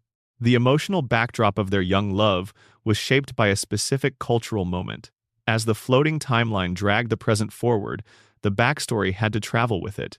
If Homer and Marge are still in their mid-30s in 2025, they did not meet in 1979. They met in approximately 2005. Their high school experience was not shaped by Watergate's aftermath and the birth of disco. It was shaped by MySpace and early YouTube. The show has executed this revision multiple times across its run. In flashback episodes from different broadcast eras, the period of Homer and Marge's youth has been updated to remain approximately 35 years behind whatever the current broadcast year happens to be. The couple who were depicted with late 70s cultural references in early seasons became grunge fans in one era's flashbacks, then hipsters in the next, then something approximating millennials in more recent episodes. The love story is the same across all these revisions. The period keeps sliding forward. Their memories, if understood as stable records of things that actually happened, are internally inconsistent across the show's full run. Now apply the theories, because every single one we have explored across this conversation converges on this point.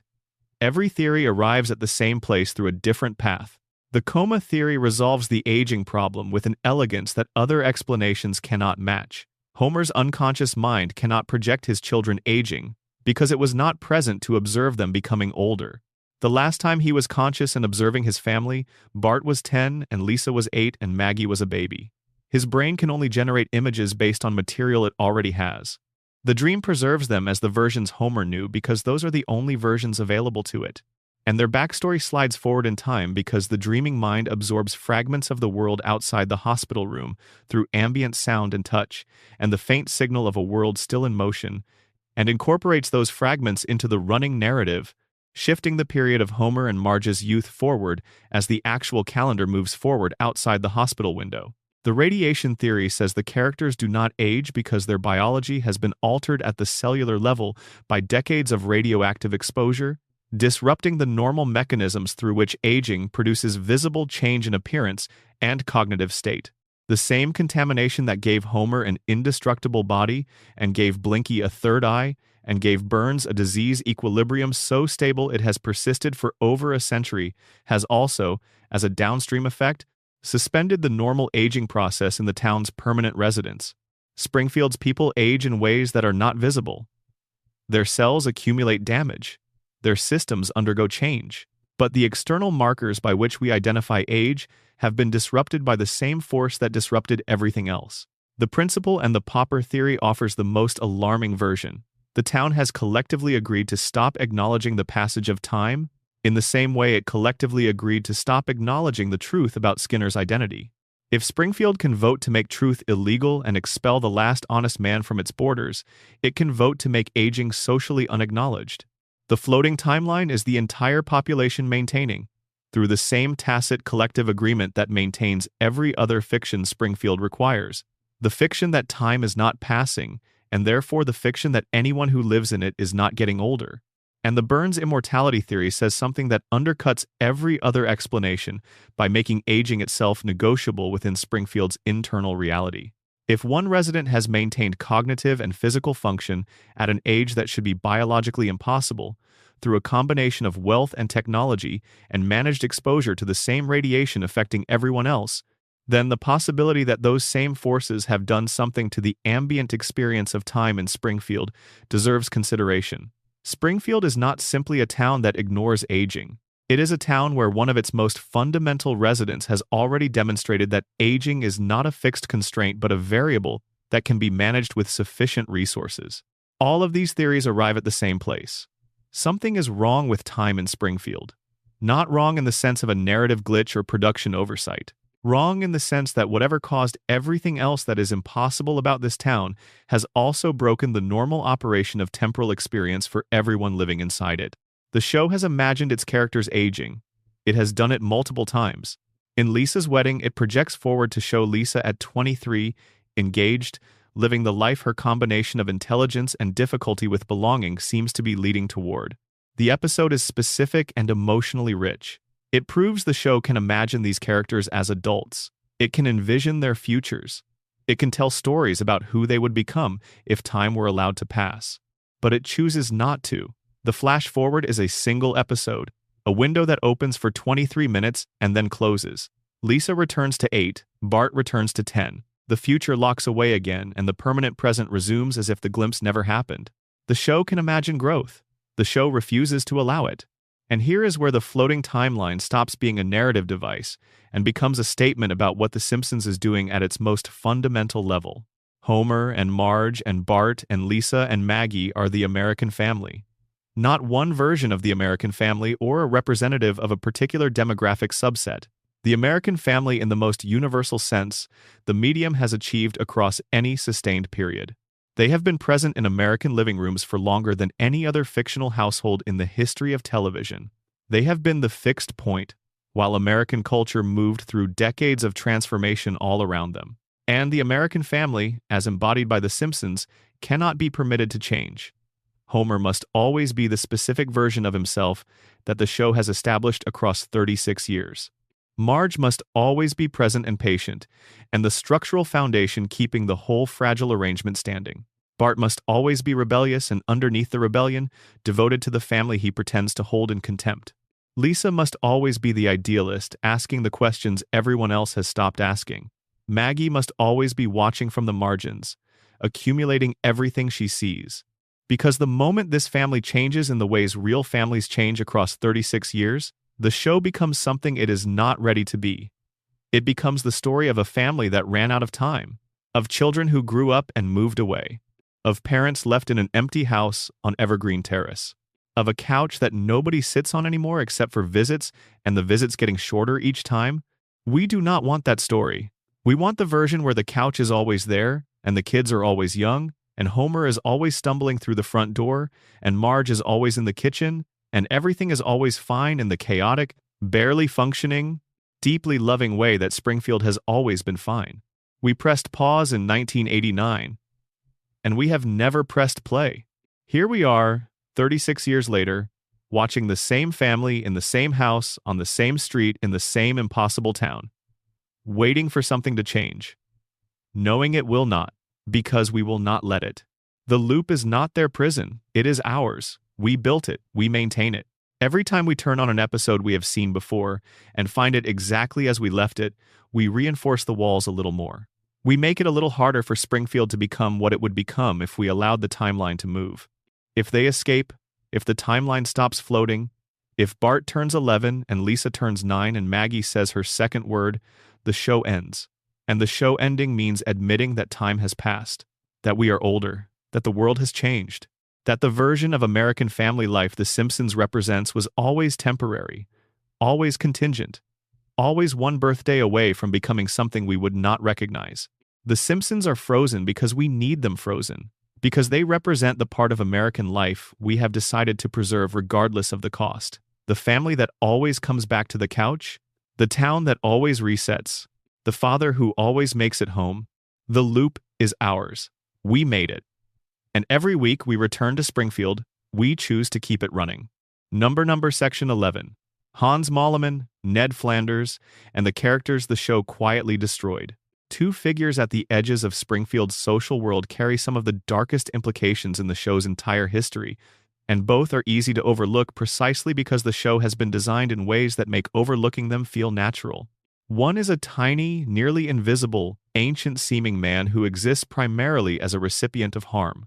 The other is the most genuinely good person in Springfield, the character who does everything right and receives nothing in return, the man who has been performing decency for 36 years in an environment that has never once rewarded it and has repeatedly, systematically, and with apparent indifference to the cruelty involved, punished him for it. Hans Moleman. If you have watched The Simpsons with any regularity, you know him, the background figure, the tiny, nearly blind, elderly-seeming man with thick glasses, and the shuffling walk of someone for whom forward movement requires deliberate effort at every step. He appears in crowd scenes and at the periphery of stories primarily about other characters. He exists, within the show's comedic logic, to be harmed. He gets hit by cars. He gets crushed by falling objects in ways suggesting he has been positioned by narrative fate beneath every large, unstable thing in Springfield's vicinity. He gets buried alive. He gets eaten by animals. He gets struck by lightning. He gets incinerated. He encounters moving vehicles while walking and disappears beneath them with the passive acceptance of someone long accustomed to this outcome. He falls into things. Things fall onto him. The relationship between Hans Moleman and the universe of Springfield is one of relentless, inventive, completely one-directional physical hostility. He is, by any conservative estimate, the most frequently killed character in the history of American animation. And the deaths are not confined to the show's horror-themed seasonal specials or explicitly non-canonical fantasy sequences. They happen in regular episodes. Hans Moleman dies, and then appears in the next episode without injury and without explanation and without anyone having noticed he was dead 2 weeks ago. Most viewers accept this as a running gag. He dies a lot. It is a recurring joke about the randomness and indifference of the universe, as expressed through cartoon physics. There is no need to look further. And for most purposes, that is probably right. The show created a background character specifically to suffer and die and return, and the humor comes from the commitment to that formula. But if you apply the radiation theory, Moleman represents something that goes beyond a production joke and into territories the theory finds genuinely strange. His repeated deaths are not simply the show returning a prop to its default position. If the radiation produces mutations that express differently in different individuals, Moleman may represent a case where the mutation has affected the most fundamental relationship available, the relationship between his body and the concept of terminal biological failure. He does not survive his injuries the way Homer survives injuries. Homer endures damage and heals from it. The process is unusual but modelable as an extreme version of normal biological recovery. Moleman actually dies. His body ceases to function at a level that the show depicts as unambiguous and final, and then his body resumes functioning. not through any depicted recovery process, not through a hospital stay or a miracle or any explanation the show provides. Through something that looks, from the outside, like biological reconstitution, like his cellular structure, altered by decades of proximity to the power plant's ongoing emissions, has arrived at a condition where the normal finality of death does not apply. If the coma theory applies, Molman is a background element of Homer's dream, a minor character that the unconscious mind does not invest the imaginative energy required to maintain with full consistency across the dream's entire runtime. He dies because the dream occasionally loses track of him. He comes back because the dream's next scene requires enough background characters to feel populated, and the dreaming mind retrieves him without noticing the contradiction. In the same way a dreamer sometimes encounters a character who was clearly just dead in the previous scene, standing in the corner of the new scene without anyone acknowledging the transition. If the collective denial framework applies, his cycle of death and return is simply the most extreme example of Springfield's general policy of not noticing what is directly in front of it. A man dies in public, repeatedly, in view of people who presumably know him and have seen him die before, and nobody asks any of the questions that should immediately follow. The town has normalized Molman's death cycle the same way it normalized the three-eyed fish, and the glowing billionaire and the principal who was not who he said he was, and the power plant with the bones in the basement. Springfield does not investigate things that would require it to acknowledge the investigation's conclusions. And there is the detail the show deposits once and does not return to. In one episode, Molman states his age as 31 years old. 31. The character, who appears to be in his late 80s or 90s, whose posture and motor function and the texture of his apparent daily suffering suggest a person who has been alive for many decades longer than most of the people he shares scenes with, claims to be 31 years old. If he is telling the truth, and there is no reason within the show to believe he is lying about something as specific as his own age, then something catastrophically accelerated his visible aging. Something took a young man in the prime of his life and ran his body through the equivalent of 60 additional years of wear and deterioration within what should have been a relatively brief span of actual time. The radiation theory has an explanation for this. Radiation damage can accelerate cellular aging through mechanisms that are well documented outside the context of cartoon Springfield. Chronic exposure to nuclear contamination can produce premature aging in biological systems in ways that look exactly like what Molman displays, an exterior that has accumulated far more apparent age than the actual years should have produced. And that same radiation exposure that accelerated his apparent aging also, in Molman's specific case, produced the compensating mutation that makes his deaths temporary rather than permanent. The same force took 60 years from his face and gave him something that looks, functionally, like immortality. Not the kind that feels like a gift, the kind that feels like a punishment extended indefinitely. Now, Ned Flanders. Ned is the character the show has subjected to the most comprehensive, quiet destruction of any in the cast. Not through dramatic events or sudden reversals, but through the sustained and patient demonstration, maintained across 36 years of broadcast history, that a genuinely good person operating in Springfield, with genuine commitment to good values, will be consistently punished for those values. And the punishment will never be acknowledged as punishment by anyone around him. It will simply continue, accumulating, without remission or acknowledgement or the sense that anything owed is ever coming. On the surface, Ned is everything Homer is not, kind in a way that is not performative, generous in circumstances that do not require generosity, devoutly religious with what the show depicts as genuine conviction rather than social compliance, physically capable, financially responsible, attentive to his children, a good neighbor by every objective measure the show provides for evaluating the quality of human character. He is, by essentially every metric the show makes available, a better and more ethical person than Homer in ways that are not subtle or ambiguous or open to generous interpretation. The show punishes him for it, relentlessly, without mercy or remission or the suggestion that the punishment is building towards something instructive. Maud Flanders was killed at the Springfield Speedway. A t-shirt cannon misfired. Homer moved out of the path of the incoming shirts to protect himself from minor discomfort, redirecting their trajectory toward Maud. She was knocked from the bleachers. She died. The causal chain is not ambiguous within the episode's logic. Homer's reflexive self-preservation led directly and immediately to Ned's wife losing her life.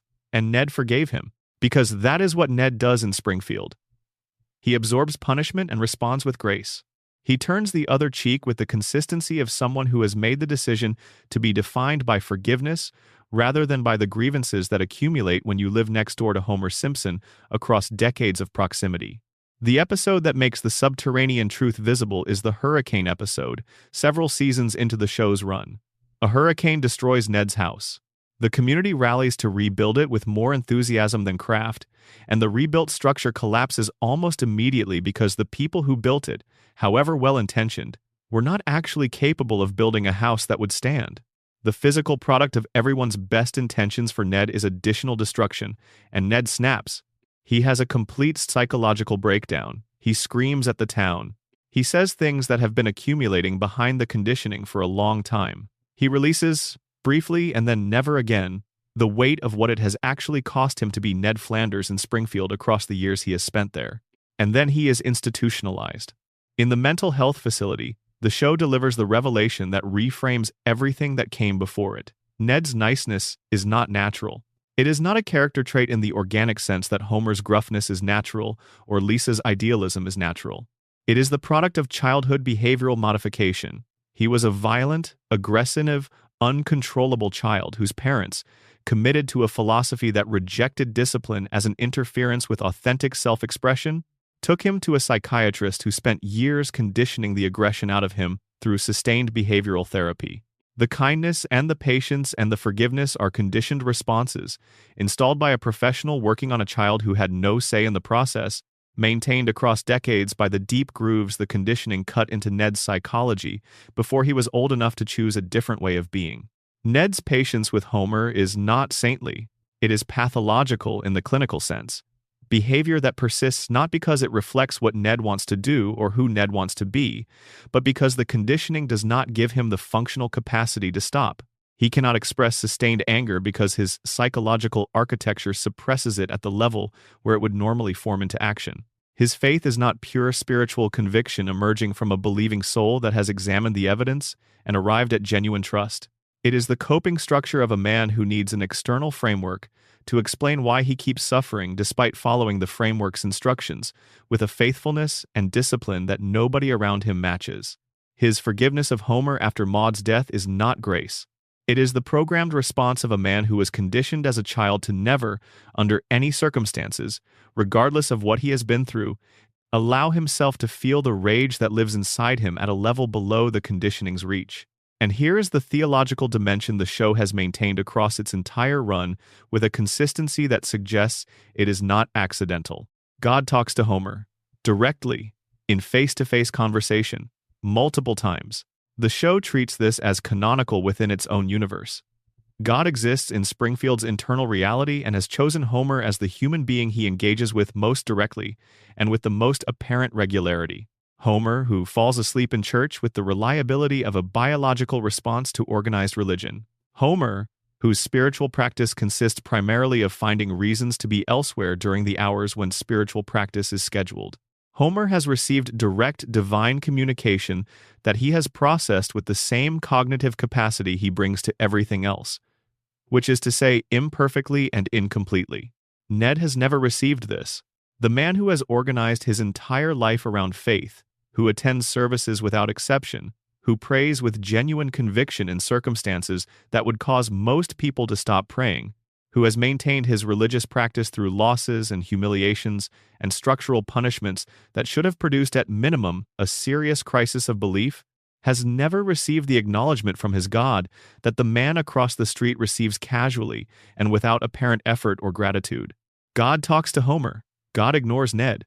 This is the show's most direct and consistently maintained thesis statement about how the systems in Springfield, and the version of America that Springfield has always been reflecting back at us, actually allocate outcomes, not based on moral quality or effort or sustained goodness or the careful performance of a principled life, based on something else entirely, something that has nothing to do with virtue and everything to do with which side of the equation you happen to occupy in the system's actual accounting. Ned is the most compliant person in Springfield.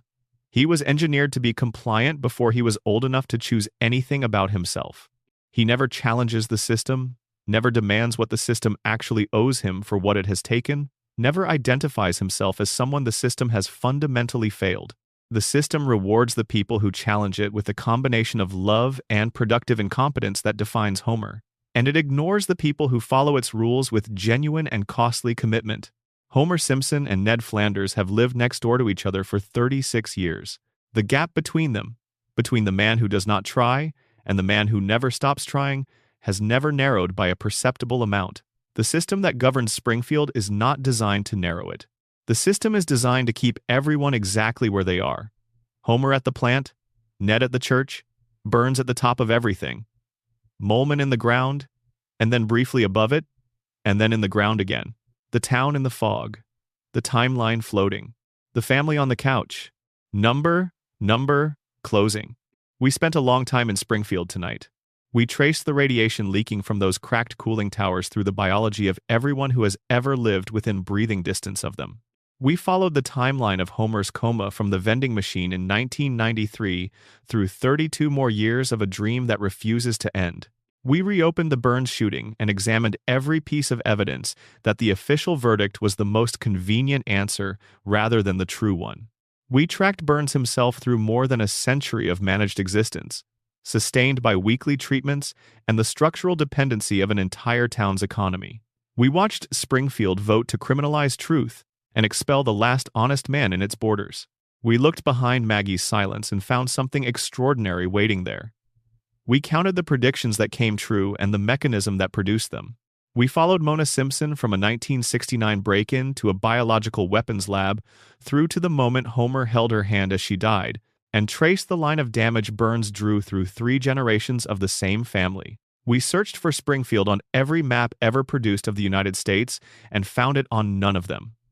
We stared at the floating timeline until the loop stared back, and we spent time with a 31-year-old man who looks 90 and dies every few weeks and returns, and with a genuinely good man who performs goodness in an environment that has never once rewarded it because the environment is not designed to reward it. Every theory we explored uses different evidence and different logic and different assumptions about what The Simpsons fundamentally is and what it has been trying to say across 36 seasons.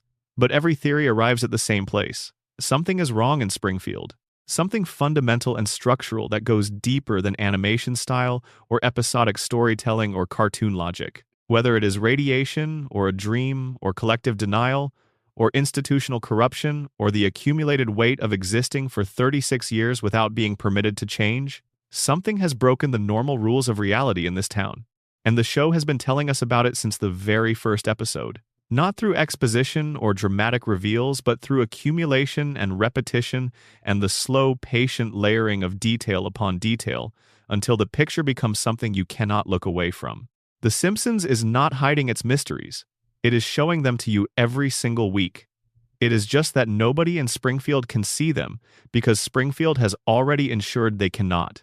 And nobody in the audience can see them because we have been watching for so long that we have become Springfield. We have accepted the yellow skin and the 4 fingers and the ageless children and the billionaire who will not die and the town that will not change. We have normalized all of it. We have become the people who look at a 3-eyed fish and say, well, that is just how things are around here. But they do not have to be. The theories exist because some people looked at Springfield and refused to accept the surface. They dug. They connected. They asked the questions that the characters cannot ask because the characters are trapped inside the loop. And what they found is a version of Springfield that is stranger and sadder and more beautiful than the one the show presents at face value. A version where Homer's stupidity is a scar left by a system that broke his family before he was old enough to understand what was being broken. Where Maggie's silence is the smartest thing anyone in the family has ever done. Where Burns's immortality is the logical conclusion of unchecked wealth applied to the problem of one man's continued existence. Where Marge's patience is the load-bearing structure keeping the whole fragile thing standing. Where Bart's rebellion is the only sane response to a world that has stopped making sense. And where Lisa, 8 years old and brilliant and alone, keeps asking questions that nobody wants to answer because she is the only person in Springfield who has not stopped looking. That is The Simpsons. 36 seasons, nearly 800 episodes, the longest-running animated series in American history, and the most analyzed and theorized and obsessively dissected show ever made. And after all of that, After all the theories, and all the evidence, and all the time spent trying to crack the code, the biggest mystery is still the simplest one. Why can we not let them go? Maybe because they are us. Maybe because Springfield is our town. Maybe because Homer is our father, and Marge is our mother, and Bart is who we wanted to be, and Lisa is who we should have been, and Maggie is the version of ourselves we keep hidden, watching everything, saying nothing, waiting for the right moment to finally speak. Or maybe it is simpler than that. Maybe we cannot let them go because letting them go means admitting that 36 years have passed, that we are older now, that the world has changed in ways we did not choose and would not have chosen, that the couch we sat on as kids while watching the opening credits is somewhere else now, in someone else's house, or gone entirely. And as long as The Simpsons is on, as long as the loop keeps floating, as long as Bart is 10 and Lisa is 8 and Homer is stumbling through the front door at 5:30 after another day at the plant, we do not have to admit any of that. We can sit down. We can turn on the television. And we can go home to Evergreen Terrace, to Springfield, to the family that never changes, in the town that never ages, in the show that never ends. Number. Section 1. The contamination goes deeper. Let's stay with the nuclear plant a while longer, because the more you look at it, the more the evidence accumulates in directions the show seems to have seeded deliberately across decades of broadcast history, waiting for someone to stop laughing long enough to add it all up. Start with the geography. The power plant is not located at the edge of Springfield or in an industrial area safely distant from residential zones. It is close enough to the town center that it appears in establishing shots of the main street, visible from school windows, visible from the gorge, visible from the roof of the retirement home. The cooling towers are on the Springfield skyline, the way the Eiffel Tower is on the Paris skyline, except the Eiffel Tower does not leak anything. The proximity matters because the primary pathways of radioactive contamination from a nuclear facility involve air, water, and soil, all of which distribute contamination outward from the source across the surrounding area with a range that depends on the specific materials involved and the duration of the release. In Springfield's case, the show establishes that radioactive waste has been deposited near playgrounds, dumped into bodies of water, and generally distributed into the environment through mechanisms that have operated without interruption or accountability for decades. The contamination is not contained within the plant. It has never been contained within the plant, and the plant sits in the middle of a residential town that has been drinking and breathing and farming in its immediate vicinity for the entirety of the show's history. Now consider the documented effects on the human body of chronic low-level radiation exposure over extended periods. The medical literature on this subject is not speculative. It has been built from observation of real populations exposed to nuclear contamination in real circumstances.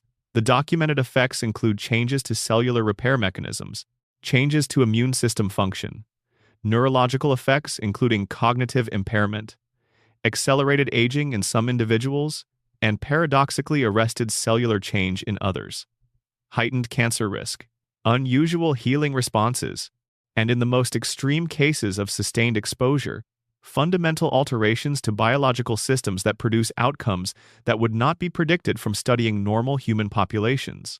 The show depicts all of these effects in its characters, not as background details or subtle implications, as central character traits that define the show's visual language and its central figures. Homer's extraordinary healing rate and pain tolerance, Burns's paradoxical disease equilibrium, Molman's apparent accelerated aging and impossible reversals of lethal events, the population-wide yellow skin and four-fingered hands that distinguish Springfield residents from anyone who comes from outside.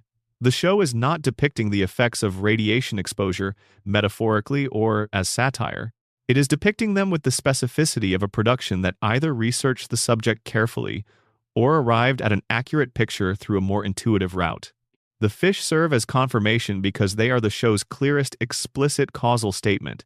Blinky has 3 eyes because of what the power plant has put into the water. The show says this directly through its own plot. A political candidate says it. A television news segment treats it as established. Burns eating the fish on television is not a denial that the radiation caused the mutation. It is an attempt to reframe the meaning of the mutation. Not evidence of danger, he claims, but evidence of harmlessness. The argument is fraudulent, as the audience can see, but the existence of the argument confirms the premise. Everyone in the episode acknowledges that the plant produced the fish. The debate is only about what the fish implies. And if the plant produced the fish, the plant produced everything else. There is a detail in the show's history of depicting burns that the coma theory handles differently from the radiation theory, and the difference is worth examining carefully. Burns has been shown receiving his weekly treatments at a medical facility that is distinct from the power plant itself. The treatments involve specialized equipment and pharmaceutical compounds that suggest ongoing research rather than a fixed protocol settled years ago. The show implies, without stating directly, that Burns's survival is the product of an ongoing scientific inquiry into his specific biological situation, not a solved problem, but a managed one. Which means the equilibrium could shift, the management could fail. And if the management fails, everything built on top of it fails with it. The radiation theory asks you to extend this observation from Burns personally to Springfield as a whole. Burns has resources no one else in Springfield can access. He has personal physicians and private pharmaceutical capacity and the financial infrastructure to sustain an indefinite research program. The rest of Springfield has none of this. The rest of Springfield has Homer Simpson and a water supply that has been downstream of 342 safety violations for decades. The residents of Springfield are experiencing the same category of biological effects that Burns experiences, but without the resources that allow him to manage and mitigate those effects. Burns has adapted. Springfield's residents are simply changed, in ways they do not understand and cannot address, by forces they cannot see and have not been told about. The most chilling implication of the radiation theory is not what the plant has done. It is what it is still doing. Every episode is set in a present in which the plant continues to operate. Homer continues to sleep at his workstation. The violations continue to exist. The waste continues to enter the water supply. The radiation continues to leak. And Springfield continues to drink the water and breathe the air and live in the shadow of those cooling towers, collectively incapable of doing anything about it because the same contamination that produced the problem has compromised the mental capacity to recognize and respond to the problem. The plant created the conditions that ensure it can never be challenged. It is the most elegant form of self-protection imaginable. Not a wall or a guard or a legal barrier, but a chemical alteration of the cognitive function of the only people who could potentially mount a challenge. Springfield cannot fix the problem because the problem already fixed Springfield. Think about what it would require for the town to mount a successful challenge to Burns and the power plant. You would need residents capable of understanding the causal chain between the plant and their own physical and cognitive characteristics. You would need people who could recognize that the yellow skin and the 4 fingers and the supernatural healing rate and the inability to think clearly about their own situation are not baseline human characteristics, but effects of an ongoing contamination. You would need the kind of clear-eyed systemic thinking that the radiation has specifically targeted and specifically compromised. The plant did not just poison the water, it poisoned the thought. And Homer is the lock on the door.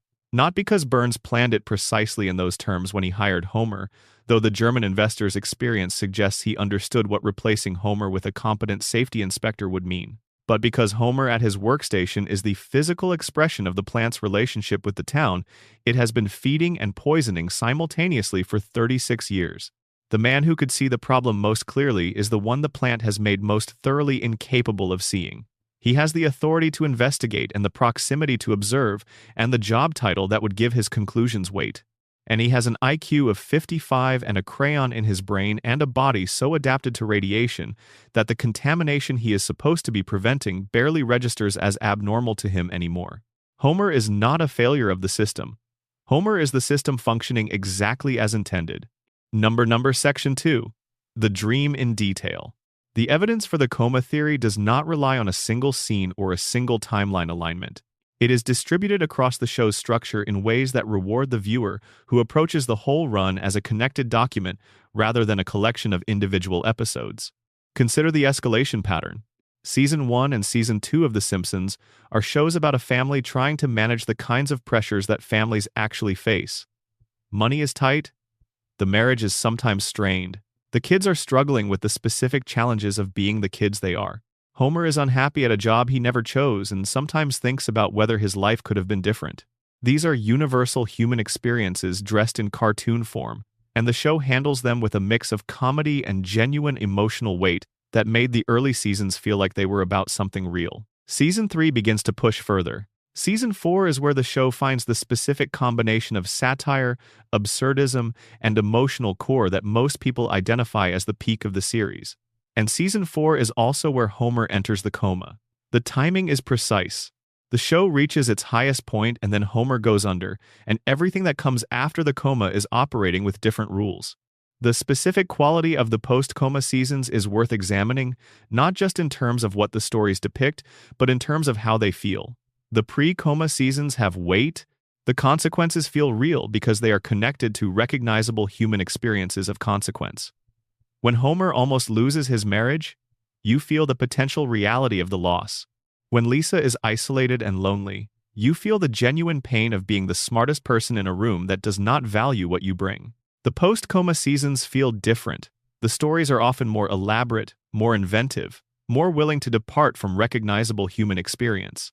And when consequences appear, they tend to be reset by the following episode in ways the pre-coma seasons rarely permitted. The lightening of consequence, the willingness to escalate without paying the full cost, the increasingly loose relationship between action and lasting effect, all of these are characteristics of dreaming rather than waking experience. Dreams have different rules about consequence. In a dream, you can do something that should have lasting effects and find by the next scene that the slate has been wiped.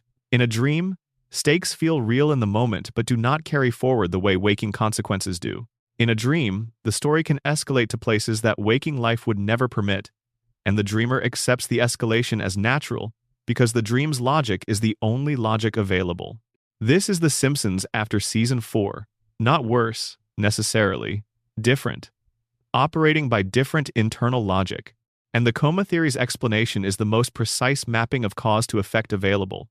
The logic changed because the person generating the logic was no longer awake. The God conversation is worth returning to, because it is the single piece of evidence that most directly connects the show's internal theology to the coma theory's timeline.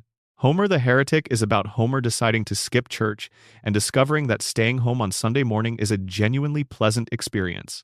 The comedy comes from the contrast between the ritual obligation Homer has always experienced as an imposition and the actual pleasantness of the morning he has without it.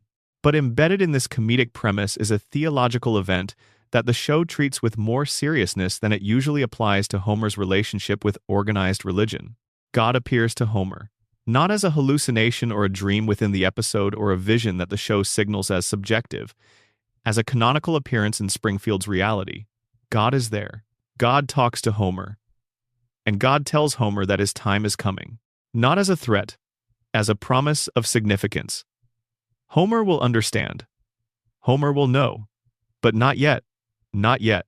There is something coming, and when it comes, it will be the answer to the questions Homer has not yet known how to ask. 6 months pass in broadcast time. Season 4 continues, and then the vending machine falls. The coma theory reads this sequence as a prophecy delivered and fulfilled. God told Homer his conscious life was nearly over.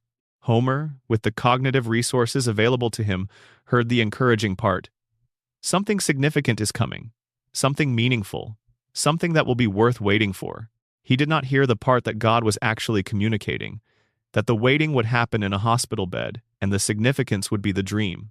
And the meaningful thing he would hold on to would be the imagined continuation of a life that had, on April 1st of 1993, quietly ended. There is something almost unbearably poignant in the specificity of what Homer dreams about. He does not dream about wealth or adventure or the things he is always nominally chasing in individual episodes. He dreams about his family, his specific, particular, imperfect, beloved family. In every episode that the coma theory reads as a dream, Homer finds his way back to Evergreen Terrace. He finds his way back to Marge. He finds his way back to the kids. Every story, however elaborate or surreal or impossible by waking world standards, resolves at the couch. It resolves at home. It resolves in the specific domestic space that Homer, lying in his hospital bed, has built out of the last things he saw before the darkness arrived. The dream is love. That is the simplest statement of what the coma theory reveals. Behind all the celebrity appearances and impossible adventures and surreal escalations, behind all the things that changed when the show changed, the dream is a man in a hospital bed refusing to stop loving his family, refusing to release them into the uncertain world outside his unconscious mind. refusing to let them age or change or move away or become people he does not recognize, keeping them exactly as they were on the last morning he was there with them, because keeping them is the only form of staying available to him now. Homer's dream is not the show. The show is Homer's dream. Every episode is him still there, still at the table, still strangling Bart with the reflexive affection that looks like violence but is really just the only physical language Homer has ever reliably spoken. Still watching Marge across the room and knowing that whatever has happened and whatever is happening and whatever will happen, he chose the right person. He always knew he chose the right person. Even before the dream, he knew. The dream just makes the knowing last forever. Number. Section 3. The Burns shooting re-examined. There is one more dimension of the Burns shooting mystery that does not get the attention it deserves, and it concerns not the identity of the shooter but the nature of the investigation itself. Springfield's police force, under the leadership of Chief Wiggum, is depicted throughout the show's history as one of the least competent law enforcement agencies in the history of fiction. This is a running joke that the show commits to fully and without apology. Wiggum misidentifies suspects with confidence. Evidence is mishandled. Investigations reach their conclusions through the application of pressure and convenience rather than careful evidentiary logic. The Springfield Police Department is a parody of law enforcement, and the show never suggests it should be taken at face value as a reliable investigative body. Now consider. The most significant criminal investigation in Springfield's history was conducted by this department.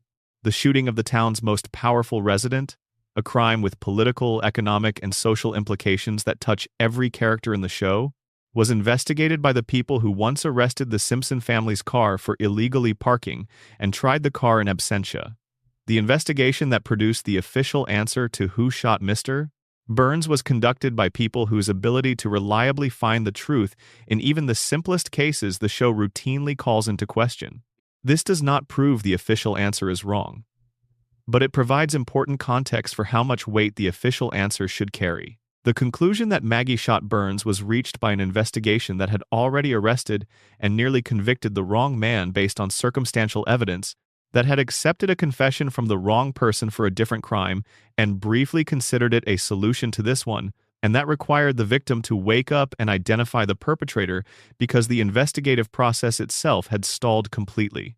The resolution of the mystery depended not on detective work but on the perpetrator being identified by the victim, and the victim, as we have already established, had reasons that may not have been transparent to the investigators. There is also the matter of what happens to the official verdict over time. The show does not return to the shooting frequently, but when it does, the returns are strange. Homer's Season 18 statement is the most direct. He claims responsibility for the shooting without elaboration and without anyone around him treating this as a statement worth taking seriously. The show has created a situation where the truth of the event is flexible enough that a character can assert an alternative version without narrative consequence. In most stories, a confession is the most significant single piece of evidence available. In Springfield, it is a throwaway line. The flexibility of the truth in Springfield is itself a reflection of the principle and the Popper framework. Once a community has decided what happened, the community's version becomes the operative reality. Evidence that contradicts it can exist in plain sight without producing any adjustment to the consensus. Homer can say he shot Burns. The consensus says Maggie shot Burns. The consensus is what continues to function as the town's shared story. Homer's claim sits in the air for a moment and then the air absorbs it and moves on, because in Springfield, the official version of events has a gravitational pull that individual statements of contrary truth cannot overcome. This means the Burns shooting mystery is not a closed case that might be wrong. It is a case where the show has explicitly demonstrated that official closure and actual truth are not the same thing, and where it has provided, in the same episode that establishes this general principle, a specific example of how a community's decision to believe a particular version of events can override the available evidence to the contrary. The show told you, in The Principle and the Popper, that Springfield chooses the comfortable lie over the inconvenient truth. And then it pointed at its own most celebrated mystery and said, "Apply that principle here. See what you find." What you find is that the question of who shot Mr. Burns is not actually a solvable puzzle with a specific correct answer waiting to be discovered. It is an illustration of how truth works in Springfield, which is to say, it does not. Truth works in Springfield exactly as it works everywhere. That power has sufficient resources to shape the official version of events and sufficient motivation to do so. Burns woke up. He had a story to tell. And the story he told ended the investigation. Whether or not the story he told was true is a question Springfield decided a long time ago not to ask. Number Section 4. Burns and the Economics of Immortality. There is a dimension of Burns's immortality that connects to something the show depicts across its entire run without ever explicitly identifying as significant. The relationship between extreme wealth and the ability to transcend the limits that apply to everyone else. Burns is not the only character in fiction to survive beyond his biological due date through the application of resources, but he is one of the few in whom the show traces the full economic architecture of that survival with enough specificity to make the mechanism visible. The weekly treatments require a medical facility. The facility requires staff and equipment and pharmaceutical supply chains. The supply chains require logistics and procurement, and the ongoing maintenance of relationships with suppliers who provide materials that are not available through normal commercial channels. All of this costs money, an enormous amount of money, and it costs that money every week, without exception, indefinitely. What Burns has effectively done is convert his wealth into time. Every dollar he has ever accumulated has been invested, ultimately, in the project of remaining alive long enough to accumulate more dollars. His entire fortune is a closed loop. The money pays for the treatments keep him alive, he uses the time to generate more money, and the money continues to pay for the treatments. He is the only person in Springfield who has found a way to make the accumulation of wealth literally life-extending, and therefore the only person for whom more money translates directly into more time on Earth. This is not unique to fiction. The people with greatest access to advanced medical care, to experimental treatments, to the best practitioners in every relevant specialty, live measurably longer than the people without that access. The relationship between wealth and longevity is one of the most robustly documented findings in public health research. Burns is simply the show's version of that relationship taken to its logical conclusion.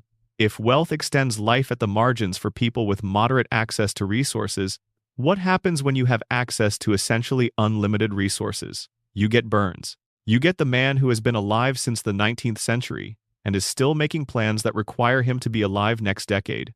And the costs of his maintenance are paid in part by the people of Springfield through their labor at the plant and their purchase of electricity at prices set by the man who owns the only electrical infrastructure in town. Springfield pays Burns's treatment bills without knowing it. The community that he is slowly poisoning through the plant's ongoing contamination is also the community whose economic activity sustains the wealth that keeps him alive to continue the poisoning. It is, when you see it clearly, an almost perfect machine. Burns extracts labor and money from Springfield. Springfield's labor and money fund the plant's operations. The plant generates profit that funds Burns's treatments. Burns's treatments keep him alive to continue extracting labor and money from Springfield. The contamination from the plant compromises the cognitive function of the population. The compromised cognitive function prevents the population from recognizing and challenging the arrangement. The arrangement continues, around and around, for 36 years and counting. There is one more element of Burns's survival that deserves attention, and it concerns Smithers in a way the show has always gestured toward without quite stating directly. Smithers's devotion to Burns is one of the show's longest-running and most examined relationships. The show has explored it from multiple angles across dozens of episodes. The loyalty, the unrequited dimension of that loyalty, the way Smithers's entire identity has been organized around service to a man who will never love him the way he loves Burns. But underneath the emotional dimension is a practical one that the show depicts without quite framing as such. Smithers knows how Burns's maintenance protocol works. He knows the schedule, he knows the suppliers. He knows what happens if the schedule is disrupted. He knows, more specifically than any other person in Springfield, that Burns's survival is contingent on a set of conditions that must be maintained with precision. And he is the person responsible for maintaining those conditions. This means Smithers is not just devoted to Burns. Smithers is, in a very precise functional sense, responsible for Burns's continued existence. If Smithers leaves, if he takes a vacation, if he gets sick, if he is fired in one of the show's periodic episodes where Burns temporarily dismisses him, Burns's survival is in immediate jeopardy. The treatment schedule is the thing standing between Burns and the failure of his disease equilibrium. And Smithers is the thing standing between Burns and the treatment schedule. The devotion is real. The love, or whatever the show has always implied is the nature of Smithers' feeling for Burns, is real. But it operates in a context where the devotion is also structurally necessary in a way that most devotion is not. Most people who love someone can leave and the person they love continues. With Smithers and Burns, the leaving is a potential death sentence, and Smithers knows it. The relationship is held together by love, and by the knowledge that the love is, in a specific practical sense, keeping something alive that would otherwise stop. That is not a comfortable situation to exist in. And the show has always shown Smithers in exactly the condition of someone who is not entirely comfortable with the situation they are in, even as they continue to choose it.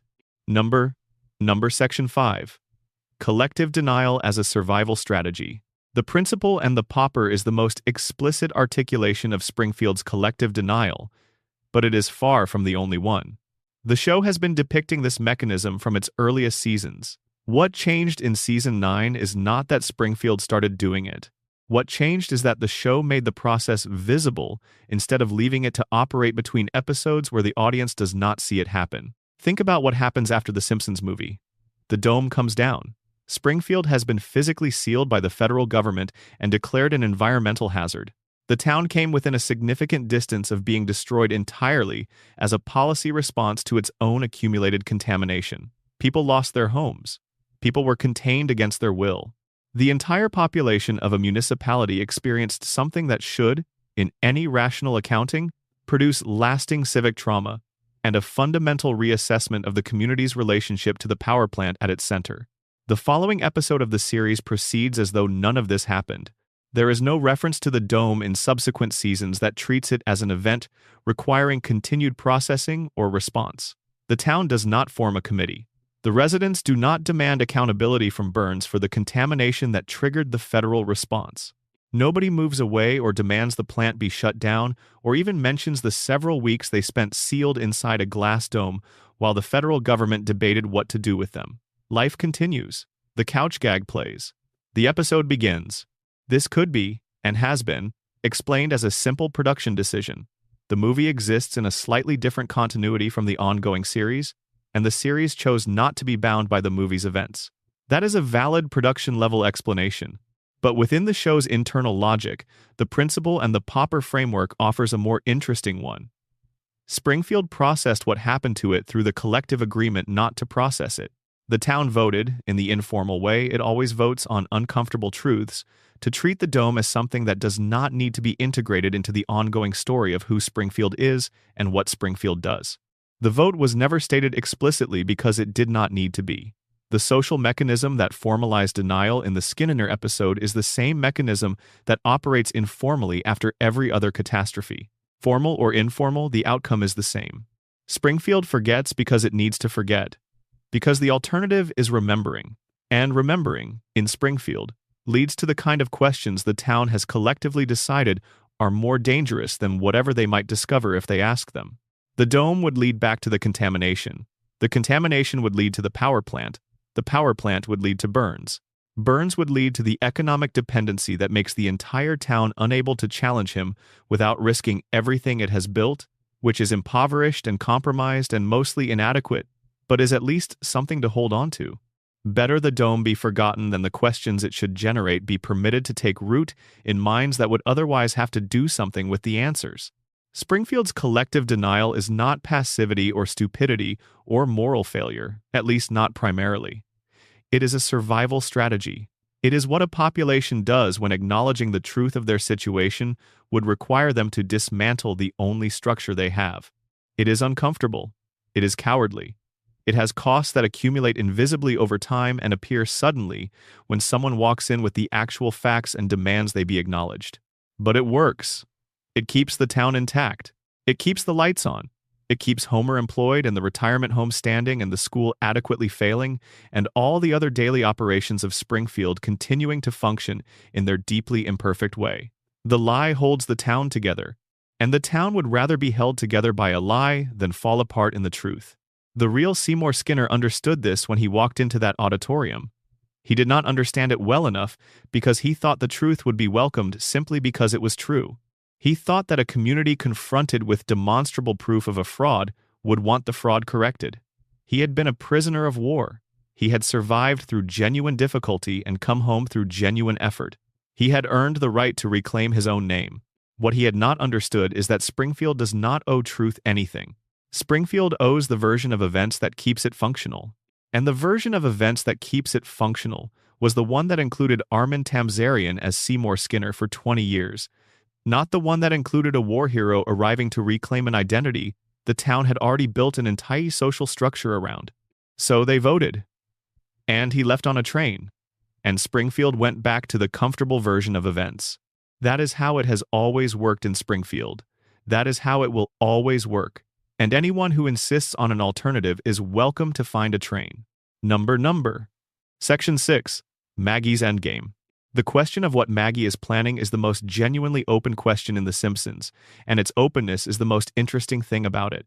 The show has given us enough information to understand that Maggie is extraordinary. It has shown us enough of her capabilities to establish that she is operating at a level that none of the adults around her can access. And then it has declined, across 36 years of episodes, to tell us what she intends to do with any of it. This is deliberate. The show understands that what Maggie has not done is more powerful than what she has done, and that the power of the unknown intention depends on maintaining the unknown. The moment Maggie's endgame is revealed, she becomes a character with a resolved arc. As long as it remains unresolved, she is something rarer and more disturbing, a character with a future the narrative has not yet entered. But we can look at the shape of what she has done and make some inferences about what the shape implies. Maggie saves people. That is the recurring pattern across her depicted actions. The daycare rebellion saved the butterfly. Her interventions in family crises have, in multiple episodes, been the thing that prevented a worse outcome when the adults were unable to produce one. Her silence, which enables her to observe without being observed, is oriented toward understanding situations well enough to act in them effectively when action is required. This is not the profile of someone accumulating power for its own sake. It is the profile of someone developing and conserving capability against a future need. Maggie is not building toward a display of her intelligence. She is building toward something specific, something that will require everything she has been developing in silence for 36 years, and she will know the right moment to use it when the moment arrives. The question is, what is the threat she is preparing to respond to? The radiation theory offers one answer. If Maggie is the mutation that went the other direction from Homer, if her extraordinary intelligence is the amplified version of what the contamination did to her family's biology, then she is the only person in Springfield who is capable of seeing the situation clearly enough to respond to it. The only person with the cognitive resources to trace the causal chains, to identify the mechanisms, to understand what the power plant is doing, and what Burns is doing, and what the collective denial is doing, and what all of it together has produced and continues to produce. She is the only person in Springfield who is not, in some dimension, compromised by the very thing she would need to address. In this reading, Maggie's endgame is Springfield itself. She is the show's long game, the one character who has been allowed to develop outside the system's ability to compromise her, waiting until the moment arrives when development meets necessity, and she has everything she needs and nowhere left to wait. The coma theory offers a different and quieter answer. If Homer is dreaming, Maggie's endgame within the dream is the end of the dream. She is the one the dreaming mind knows cannot be adequately maintained in unconsciousness, because she is the one whose future is most radically unknown. Homer can dream Bart being 10 forever because he knew what 10-year-old Bart was like. He cannot dream Maggie's future because Maggie's future was, on the day the dream began, entirely unwritten. She was 1 year old. She was potential without form, and potential without form cannot be dreamed. It can only be waited for. So Maggie waits, in the dream, as she waits in every other reading. The waiting is her nature. It is what she has chosen. And when the waiting ends, Homer will know. And if the coma theory is right about what Homer's dream actually is, when Maggie's waiting ends, the dream will end with it. Because the dream has always been waiting for Maggie to be ready for a world that does not need Homer to protect her. And when she is ready, he can let go. Number sections 9 and 10. Geography, time, and the thing we made. There is a reading of Springfield's geographic impossibility that is not about radiation or dreams or collective denial, but about something more fundamental to what the show has always been trying to do. America is not a single place. America is a set of competing, overlapping, sometimes contradictory versions of the same territory, each understood differently depending on who you ask and where they are from and what they need America to be. A town that could be in Ohio or Nevada or Maine or Kentucky, depending on the episode, is not geographically incoherent. It is geographically accurate to the country it depicts. The America that Springfield satirizes is not the America of any single state or region or demographic. It is the America that is simultaneously all of those things, the country that contains the Rust Belt and the Sun Belt and the Heartland and the coasts and the border regions all at once, sometimes in tension and sometimes in conversation, and always in the process of becoming something it has not quite decided to become yet. Springfield is every American town because America is every American town. The impossibility of its geography is the show's most honest representation of its subject. And the floating timeline is the show's most honest representation of American cultural memory, which works the same way Springfield does. It does not have a fixed location in time. It has impressions and feelings and the sense that certain things happened, and certain things mattered, and certain things are still happening, all assembled without the precision of a real historical archive, and all colored by the emotional needs of the people doing the remembering. America does not have a single coherent narrative of what it is or where it is going. It has competing narratives that sometimes align and sometimes contradict, and always resist the kind of clean resolution that would make the story simple to tell.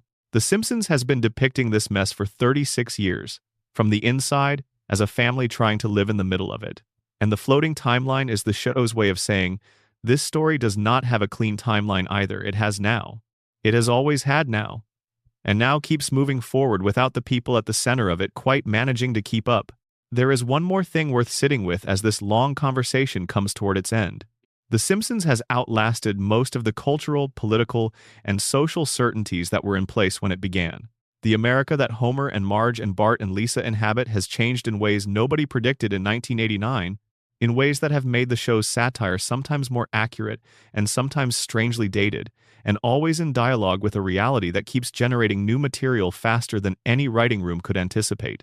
And through all of it, the family has stayed on the couch. That is the fact at the center of everything.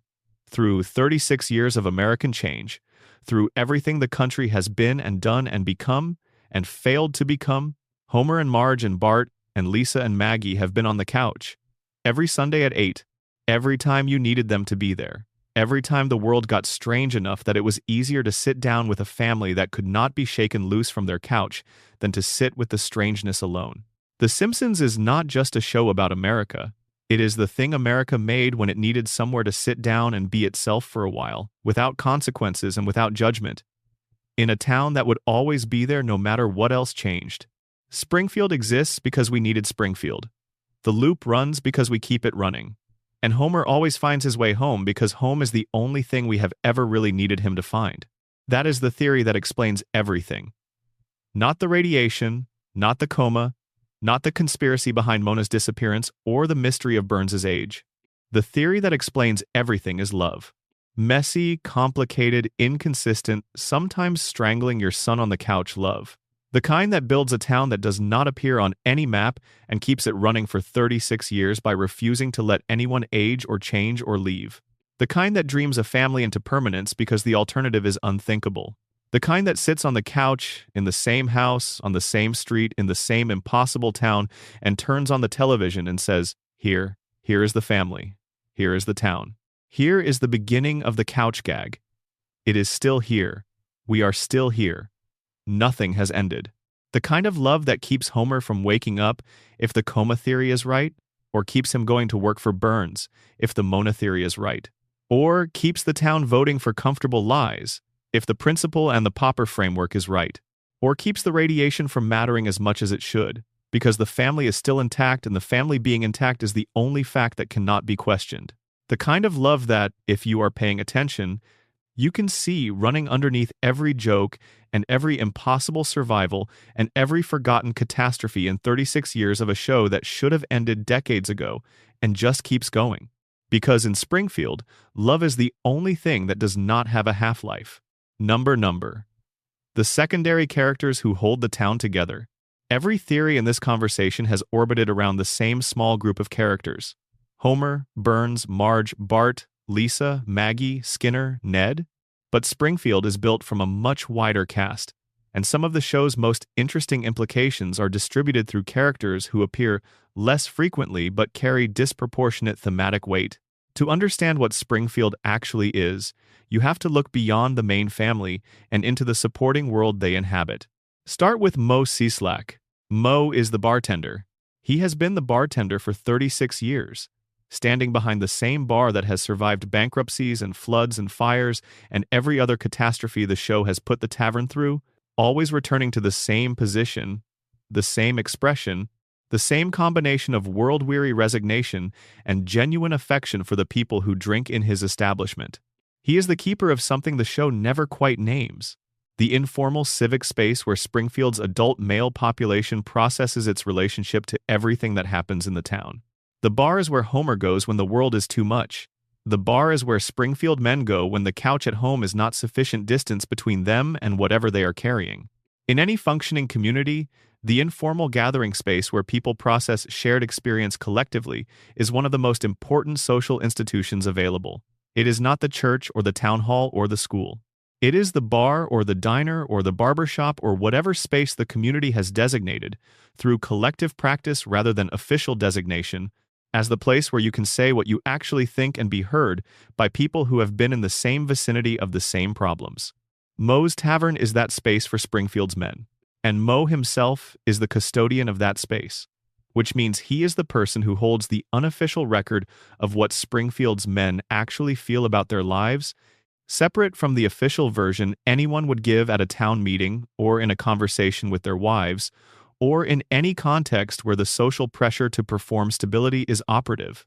The show has depicted Moe as deeply unhappy across its entire run, not comedically unhappy in the way that can be laughed at and moved past. Genuinely, specifically, sustainedly unhappy in a way that sometimes surfaces in episodes where the show allows him to be something other than a punchline. He has tried to end his life in enough episodes that the attempt is treated by the show as one of his established character traits. He has experienced romantic failure at a level of consistency that suggests something more systematic than bad luck. He runs a business that has been systematically destroyed and rebuilt enough times to suggest the universe has a specific interest in Moe's continued misery. Under the radiation theory, Moe's unhappiness is the most honest response available to someone who is intellectually functional enough to understand his situation, but powerless to change it. The contamination has not compromised him to the degree it has compromised Homer. He can see enough of Springfield to be unhappy about it. He cannot see enough to do anything about the source of the unhappiness. He is in the worst position the town's contamination can produce. Aware enough to suffer, not aware enough to act. Under the coma theory, Moe is one of the characters whose function in Homer's dream is to represent the part of Homer that understands his life is not what he would have chosen, the part that sees the gap between what his life is and what it could be if things had gone differently. Homer does not have direct access to this understanding in his waking life or in his dreaming life, because his cognitive processing does not reliably go there. But he can house this understanding in Moe. He can create a character who feels the weight that Homer himself cannot fully articulate, and let that character sit at the bar and be unhappy on Homer's behalf. Every time Homer walks into the bar and Moe pours a drink, and the conversation flows through the specific register of men telling each other their troubles without quite admitting how troubled they are, that is Homer's unconscious mind, giving the sadness somewhere to live. That is not Homer's couch. The bar is the part of the dream where things are permitted to feel bad. The rest of Springfield is the part where things reset to functional. The bar is the pressure valve. Now consider Apu Nahasapi Mapetilon. Apu runs the Quick E-Mart. He has been running it for 36 years, present on every episode, open 24 hours, and fully aware of every crime and every crisis and every ordinary moment of Springfield life, because his establishment is the one location in the town that serves every resident at every hour, regardless of what they need or why they need it. He has a master's degree from the most prestigious institution in the Quickie Mart's parent company's universe. He is, by educational standard, one of the most formally qualified people in Springfield. He works in a convenience store that gets robbed with regularity. The gap between Apu's qualifications and Apu's position is one of the show's recurring observations about the relationship between formal credentials and actual opportunity in the American economy. Apu has done everything the immigrant narrative's formal promise requires. He came to the country, he studied, he earned the highest available credential in his field, he became a citizen, he works harder than most people around him, he serves his community without complaint. And his reward is a convenience store in Springfield. Under the radiation theory, Apu's situation is complicated by his outsider status. He is not Springfield-born. He does not have the yellow skin or the four fingers. He is not mutated by the contamination in the same ways that the town's long-term residents are, because he arrived as an adult and his biology had already formed without the contamination's influence. This means he sees Springfield slightly more clearly than the people who have been in it since birth. He can perceive certain things about the town that are invisible to residents whose neurological function has been compromised from childhood. But he also cannot leave. Not because he is trapped in any overt way, but because the economic gravity of a place like Springfield is particularly strong for people whose options outside it are limited by factors the contamination did not create. He is in Springfield because the alternatives available to someone in his position are not clearly better. And he has stayed because the store is there, and the community is there, and whatever Springfield is, it is at least something known. Under the coma theory, Apu serves a function in Homer's dream that is specifically about Homer's complicated relationship to what he missed. Homer never had the education Apu has.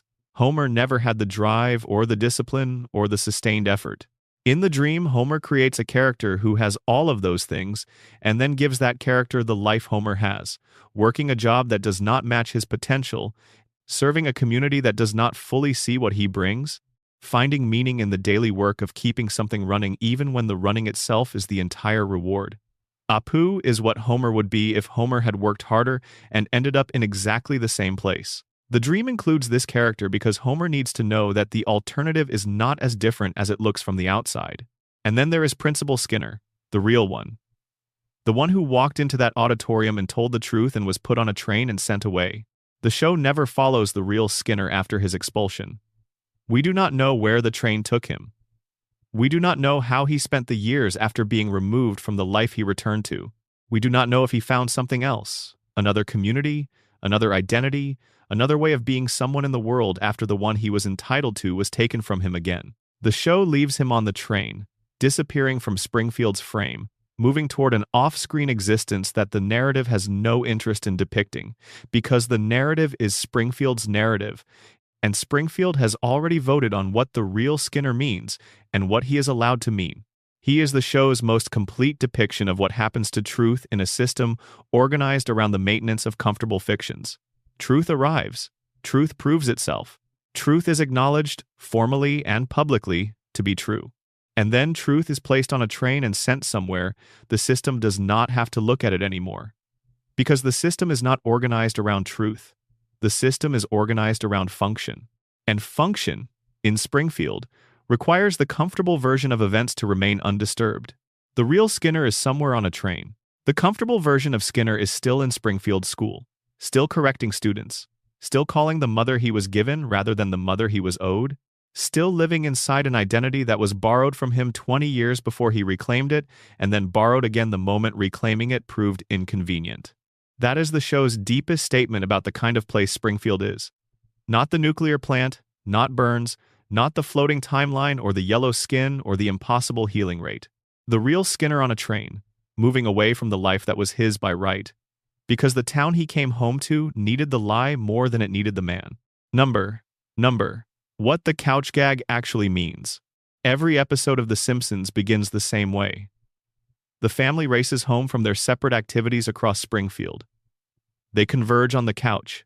Something happens. The specific something changes every week, sometimes dramatically, sometimes absurdly, sometimes in ways that have nothing to do with anything else about the episode that follows. And then the episode begins. The couch gag is treated by most viewers as the show's trademark, a piece of consistent branding that signals the beginning of the content proper, a pleasant routine that can be appreciated separately from everything that follows. This reading is not wrong. The couch gag is branding. It is a trademark. It is a pleasant routine. But within the context of everything we have been discussing, it is also something else. The couch gag is a ritual, a weekly affirmation that the family exists, that they are together, that they have made it home. Whatever Springfield is doing to them, whatever the radiation is doing to their biology, whatever the dream is or is not containing, whatever catastrophe the previous episode introduced and the following episode will have forgotten, the family arrives at the couch. Every single week. Without exception. Without fail. No matter what variation the specific animation takes, the destination is always the same. The couch, together, home. The couch gag is the show's weekly answer to every theory we have examined. Yes, the radiation is real. Yes, the dream might be happening. Yes, Burns is feeding on the town and the town is feeding on itself and the timeline is floating and the geography is impossible and the truth is on a train somewhere and the smartest person in the family has not spoken a word in 36 years. And still, the couch. The family on the couch is the show's most fundamental statement. Everything else can be questioned. Every other element of Springfield's reality can be probed and found wanting and re-examined in the light of the various frameworks we have applied. But the family arriving at the couch is not questionable. It is the show's axiom, the thing before which there are no more whys. They are there. They are together. For the next 23 minutes, everything will be what it is, and then it will reset, and then they will be there again next week. If the coma theory is true, the couch gag is Homer's unconscious mind running its opening sequence, starting the dream, establishing that the family is assembled, confirming that everyone is present before the story begins. The couch gag is the dreaming mind doing inventory. Marge, check. Bart, check. Lisa, check. Maggie, check. Everyone accounted for, everyone home. The dream can proceed. If the radiation theory is true, the couch gag is the one moment in every episode where the contamination does not matter. The yellow skin and the four fingers and the overbites and the cognitive damage are all present, but they are secondary to the single fact that the family is on the couch, together, as they have been and will be. The couch is the radiation theory's concession. Even in a contaminated town, even in a town run by a man who has been poisoning it for a century, this family finds the couch. If the floating timeline theory is true, the couch gag is the one thing in Springfield that does not need to float. The couch is fixed. The family on the couch is fixed. Everything else can slide forward in time, rewriting its backstory and updating its cultural references and adjusting its technology. But the couch stays where it is. It is the one point of temporal stability in a town where time otherwise has no reliable anchor. The couch gag runs at the beginning of every episode. 36 seasons. Nearly 800 episodes. Millions of individual viewings in living rooms and on phones and on laptops and in bars and in bedrooms and in the same rooms where people grew up watching the show, who are now showing it to their own children in those same rooms. Every time the family arrives at the couch, every time they are together. That is not nothing. In a town where nothing holds, where everything resets, where the timeline floats and the geography shifts and the truth gets put on trains, the family arriving at the couch holds. It holds every week. It has held for 36 years. Maybe that is what the show has always been about. Not the mysteries or the theories or the darkness underneath the comedy, just the family arrives at the couch. Whatever else is true, this is true. Whatever else is uncertain, this is not. The couch is there, they are on it, together. And next week they will be again. Number, the show that will not end, and what that means. The Simpsons has been renewed through season 40. Season 40. If it completes that run, it will have been on television for over 40 years. More than 4 decades of continuous broadcast. A show that began when people communicated primarily through letters and telephone calls will have outlasted every major technology revolution of the last half-century and still be making new episodes in the era of whatever communications technology has replaced what exists now. No scripted television series in American history has come close to this. The Simpsons has been on so long that it predates the careers of the people who now write it. It has been on so long that it has depicted historical events that were in the future when it began and are now in the past. It has been on so long that the culture it satirizes has changed so completely that episodes from early seasons sometimes require historical context to fully understand, the way films from the 1940s sometimes require context, because the specific cultural moment they were responding to is now genuinely historical. And it is still going.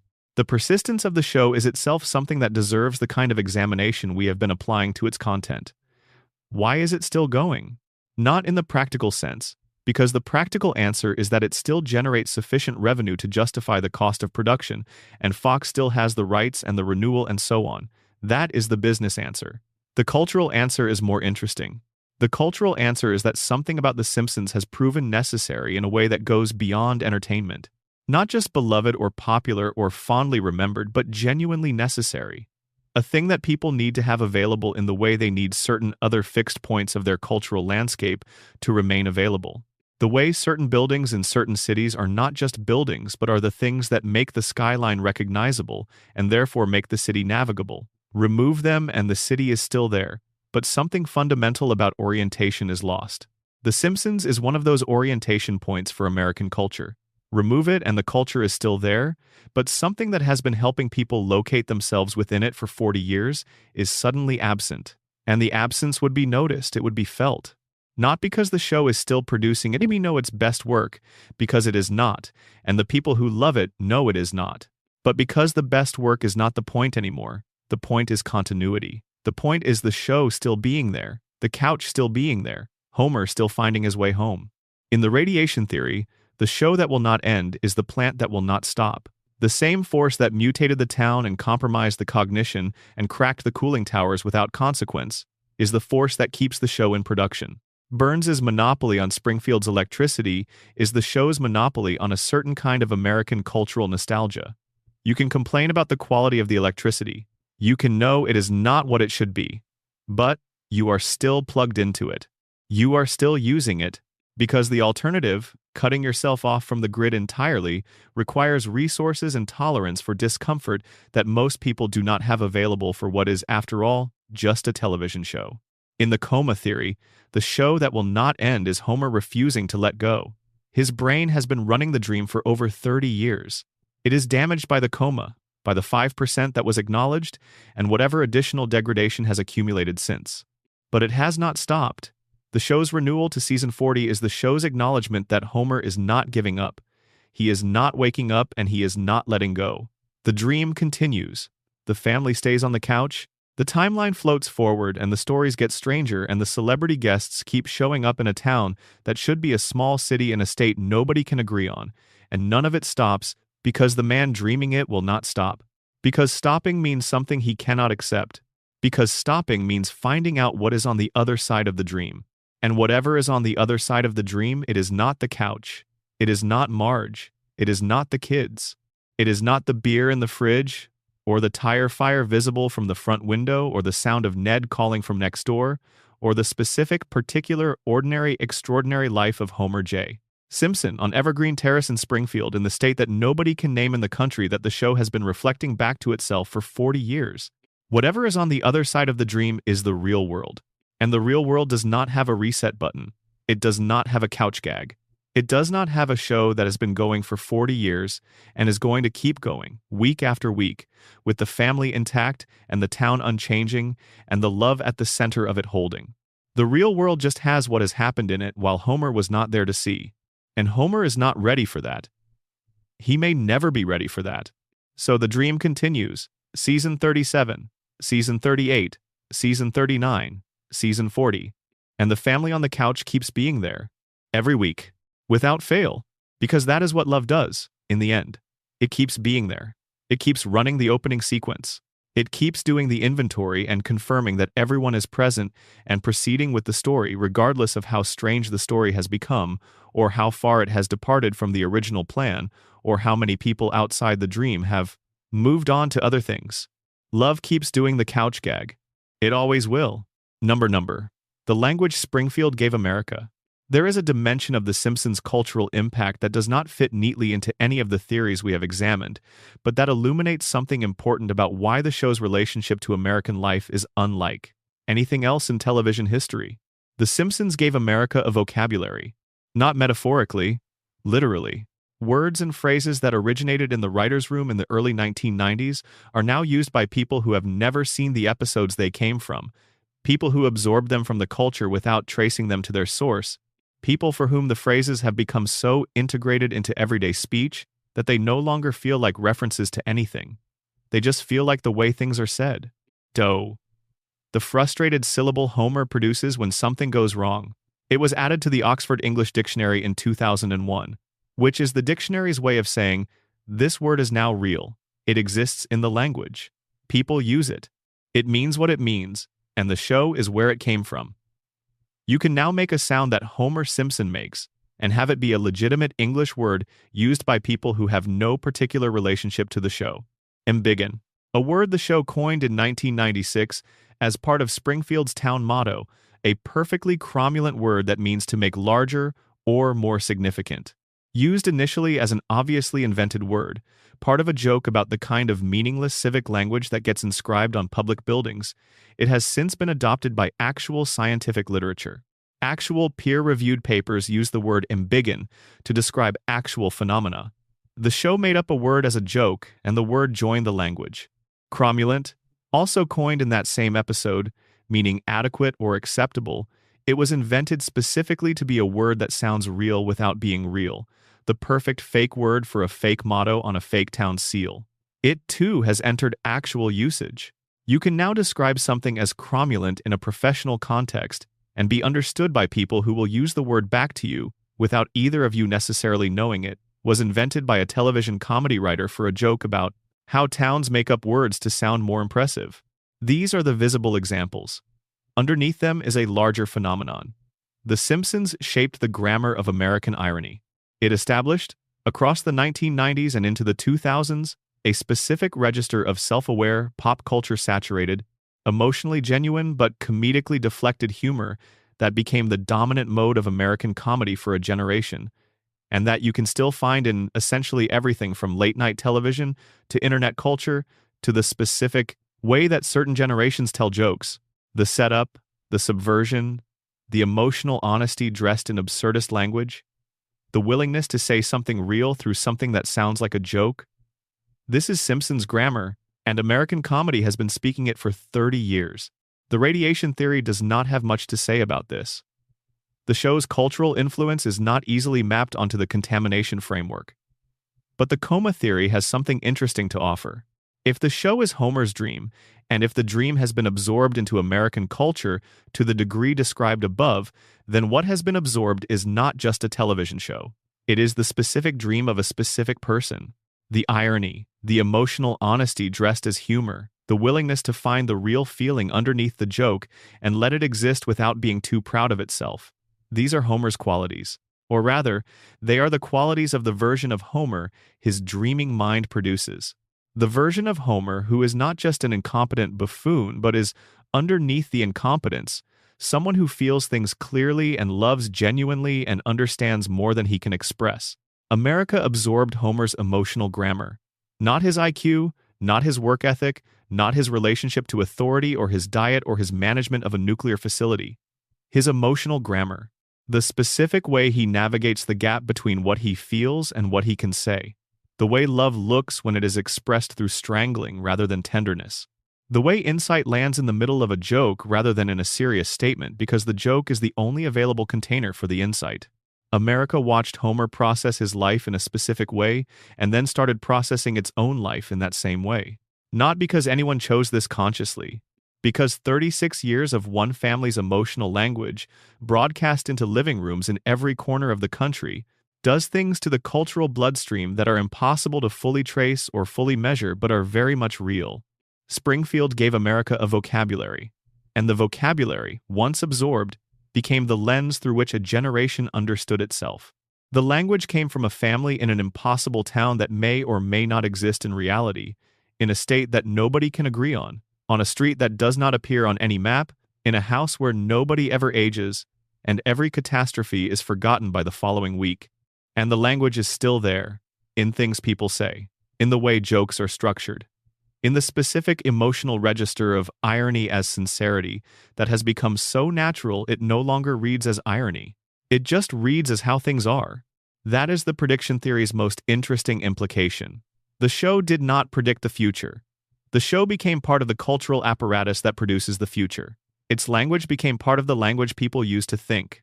And thoughts made in that language produce outputs that look from a certain angle, like the show predicted them. But prediction is the wrong frame. Participation is the right one. The show participated in the construction of the future it appears to have predicted. Springfield is not a mirror held up to America. Springfield is a paint set that America used, without quite realizing it, to color in parts of itself. The colors are visible everywhere. The show is their origin, and the origin point is still broadcasting, still adding colors to the set, still influencing what people reach for when they need a way to say something that they cannot say any other way. It means what it means. It means whatever Homer meant when he first said it, which is everything that cannot be expressed more precisely and so is compressed into one sound that everyone understands. It is the sound of a person confronting the full weight of what their life is and responding not with despair but with the specific vocal expression of someone who has been here before and will be here again and has decided, across all the times they have been here and all the times they will be here, to keep going anyway. That sound is in the dictionary now. Number. Bart Simpson and the rebellion that never resolved. We have spent a great deal of time on Homer and Burns and Marge and Maggie and Ned and Molleman, and Lisa gets her due in the show's constant depiction of her intelligence and its costs. But Bart has been somewhat underexamined, and Bart carries something specific that none of the other characters quite do. Bart is the show's emotional engine, not its moral center, which is Lisa, not its heart, which is Marge, not its tragedy, which is Homer. Bart is the engine, the thing that keeps the stories moving. The character whose choices drive plots in ways that the other characters' choices tend not to, because Bart has both the impulse toward action and the particular form of recklessness that makes the action happen before the consequences are calculated. He is also, within the show's internal logic, the character the coma theory handles most interestingly. The dream version of Bart, the Bart that the coma theory says Homer's unconscious mind has been generating since April of 1993, is the child Homer both fears and loves most intensely. Homer and Bart's relationship is the most electrically charged in the show. More than Homer and Burns, more than Homer and his own father. The Homer-Bart relationship crackles with a specific kind of love that expresses itself through conflict, through the strangling that everyone has decided to read as affection, through the dynamic of a father and son who are too similar to be easy with each other and too different to be simple. Homer loves Bart with the particular intensity of someone who sees in his child the things he would have been if his life had gone differently. The spontaneity, the refusal to accept limits, the creative approach to the gap between what is allowed and what is possible, these are not just Bart's traits. They are the traits of the Homer who existed before the radiation and the crayon, and the 30 years of working for Burns, while barely understanding why. The Homer, who never got to be that, Homer loves the version of it he can see in his son, and expresses that love through the only emotional language available to him, which is chaotic and physical and loud, and exactly as insufficient as love expressed by people who do not have access to better language always is. In the dream, Bart never grows up, because the dream cannot afford to age the thing Homer most needs to preserve. Not because Bart at 10 is more lovable than Bart at 20 would be, but because the 10-year-old Bart is the version Homer has. The version whose specific details Homer's memory can sustain. An older Bart would require knowing things about Bart that Homer was not present to learn. Which choices he made, how he changed, what the spontaneous, reckless energy of his childhood became when the childhood ended and the adult decisions started. Homer does not have that information. So the dream cannot generate an older Bart. It can only sustain the Bart it knows. The rebellion that defines Bart is, in every reading of the show, fundamentally unresolved. Bart rebels against authority. Bart rebels against expectation. Bart rebels against the specific version of Springfield's reality that everyone else has accepted. He does not accept it with the fatalistic resignation of the adults or the principled vocal opposition of Lisa. He just does not comply. He finds the gap in every rule and slips through it. He finds the specific thing that the authority figures around him cannot quite reach and makes himself at home there.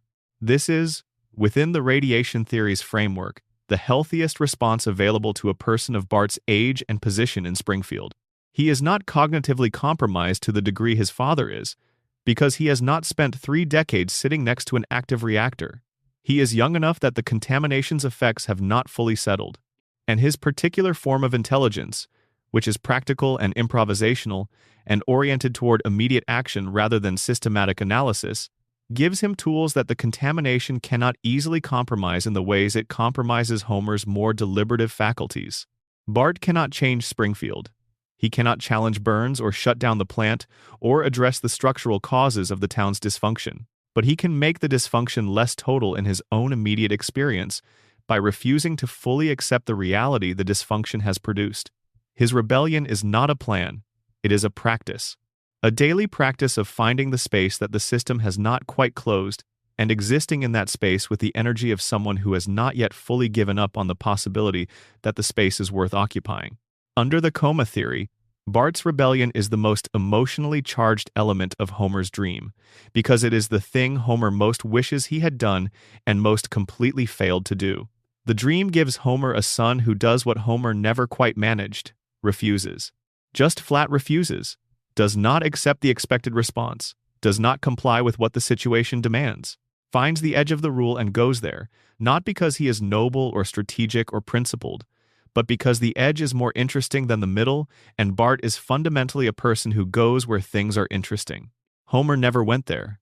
Homer chose the fog. Homer put the crayon back. Homer goes to the plant every morning for a man who destroyed his family because the alternative, the uncertainty of not having the plant and not having the paycheck and not having the specific terrible stability of the life he has, was worse than the certainty of the life he was given. Bart would not have done that. Bart would have found the gap. And in the dream, Homer can watch his son find it every week and feel, through the vicarious experience of the dream, something like what it would have been to be the person who was capable of finding it himself. The strangling is not really about the pranks.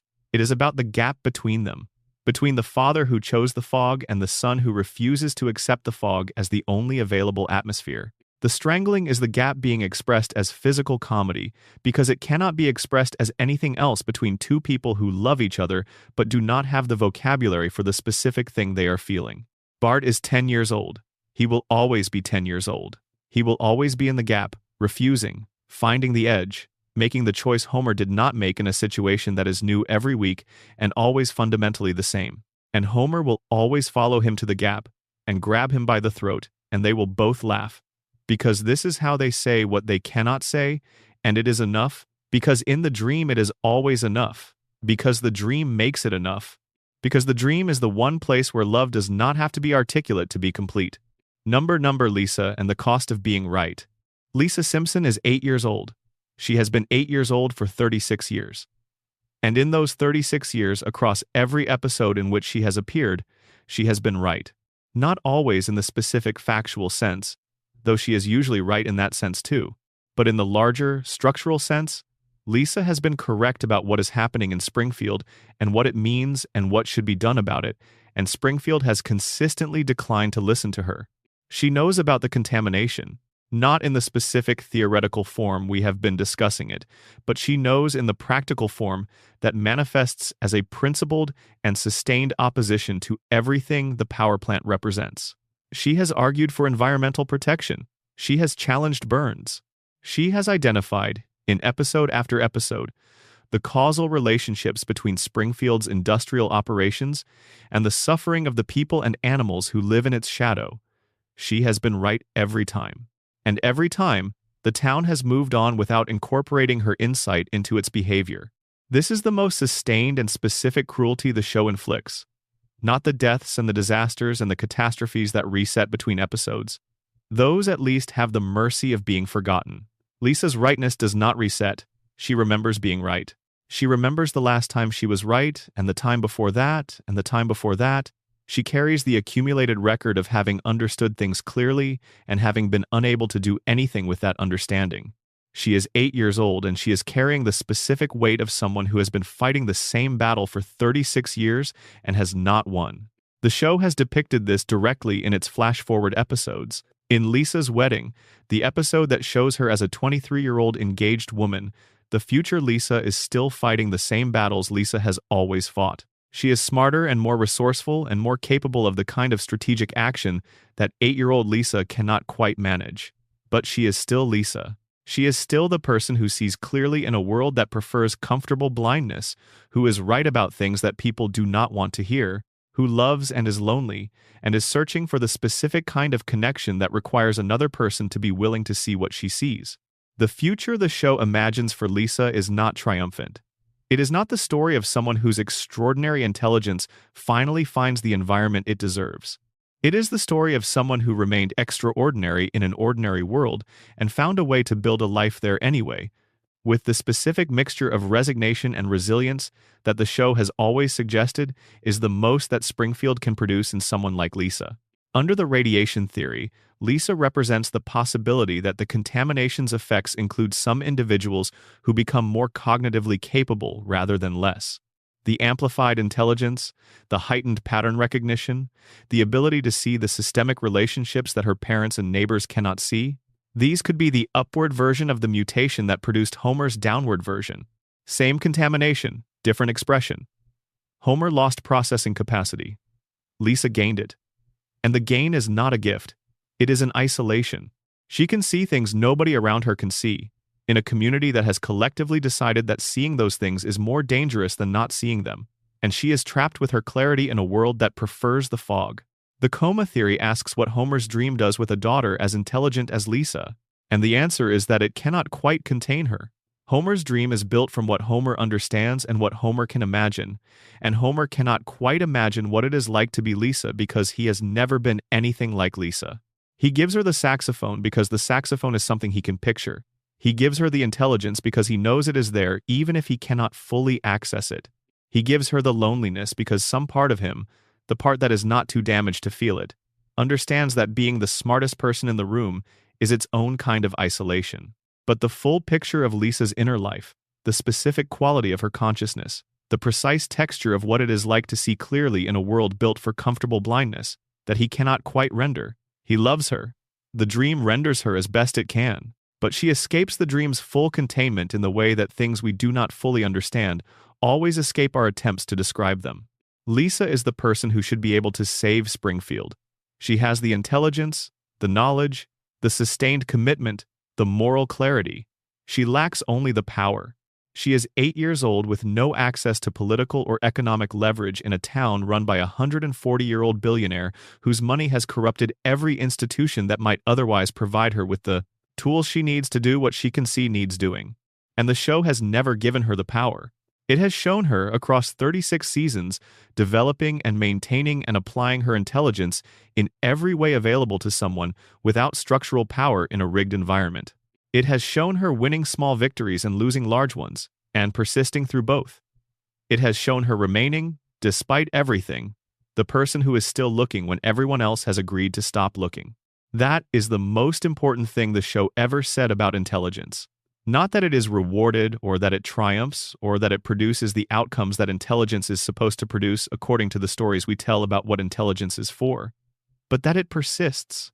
That the people who are built the way Lisa is built do not stop seeing clearly, just because seeing clearly does not make anything easier. They cannot stop. The clarity is not a choice. It is what they are. Lisa will still be asking questions when the show ends, whenever that is. She will still be right. She will still be 8 years old. Because the dream, or the radiation, or the collective agreement, or all three will keep her there. And she will still be the only person in Springfield who has not stopped looking. Which is not triumphant. But it is not nothing either. It is, in its way, everything. Number. The show within the show. Springfield's media ecosystem. Springfield has its own media ecosystem, and that ecosystem is one of the show's most consistently developed satirical targets.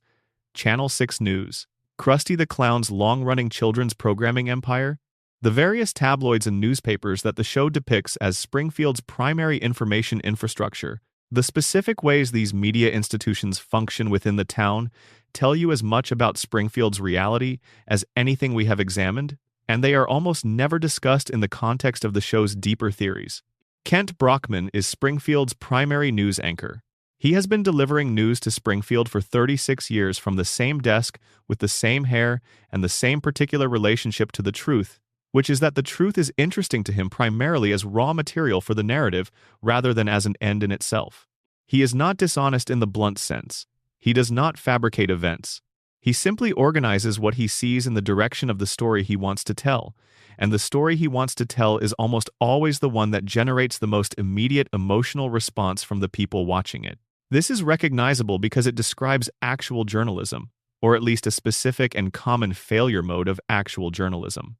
Kent Brockman is a satire of the news anchor as a celebrity whose relationship to information is mediated by the craft of presentation, where the quality of the telling can become more important to the teller than the accuracy of what is being told. He is not the worst version of this failure mode, but he is a reliable and consistent example of it, and he is the primary interface between Springfield's residents and the events happening in their world, which means Springfield's understanding of its own situation is filtered through a man whose priorities are not primarily oriented toward helping people understand their situation accurately. Under the radiation theory, Kent Brockman's approach to news delivery is part of the information ecology that prevents Springfield from confronting the reality of its contamination. When Blinky appeared as a news story, it was Brockman who covered it, and the coverage was shaped by the narrative demands of broadcasting rather than the public health implications of the story. The contamination was framed as a political story, a story about a gubernatorial candidate and his opponent, and the drama of a man eating a three-eyed fish on television, not as an environmental story, not as a public health story, as a drama about personalities and political stakes, which is the only kind of story that Brockman's professional instincts are oriented to produce. The information Springfield needed to make sense of Blinky was replaced by the information Springfield found most entertaining in the moment. And by the time the entertainment value of the story was exhausted, the public health dimension had been effectively foreclosed because the story was over, and the next story had begun, and nobody had identified the follow-up questions as the responsibility of anyone who is still paying attention. This is how a contaminated town fails to respond to its contamination. Not through malice or conspiracy, though Burns certainly benefits from the outcome, but through the routine operation of a media ecology organized around engagement and entertainment rather than accuracy and accountability. The story that gets told is the story people can be induced to care about in the immediate term. The story that should be told is the one that requires sustained attention and follow-through that the media ecosystem, as depicted in Springfield, is not organized to support. Krusty the Clown is the show's other significant media figure, and his function in Springfield's information ecology is darker than it appears at first examination. Krusty has been the primary entertainment provider for Springfield's children for 36 years. Every child in Springfield grew up watching Krusty. Bart's relationship to Krusty is the show's most direct depiction of this dynamic. Krusty is Bart's idol, his primary figure of aspirational identification outside the family, the person whose life represents to Bart the possibility that comedy and performance, and not doing what authority figures want you to do, can be a legitimate way of being in the world. The show has established across dozens of episodes that Krusty is a deeply unhappy man. His unhappiness is a running theme, depicted with enough specificity and enough genuine pathos that it cannot be read as simply a comedy device. Krusty is the person performing joy for children from a position of personal misery, and the show lets you see this clearly even as it continues to use his act as a comedic resource. This is not an unusual situation in the entertainment industry.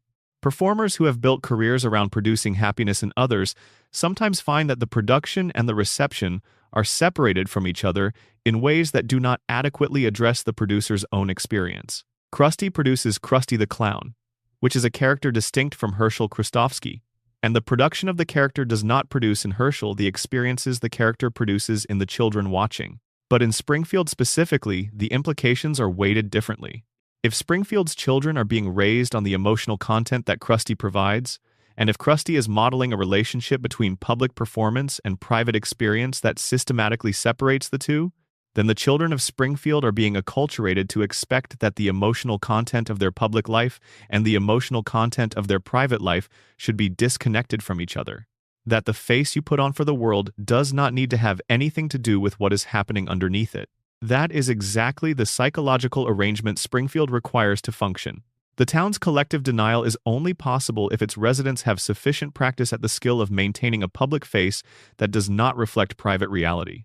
And Krusty, as the primary cultural figure in the childhoods of every Springfield resident, has been training that skill in every successive generation.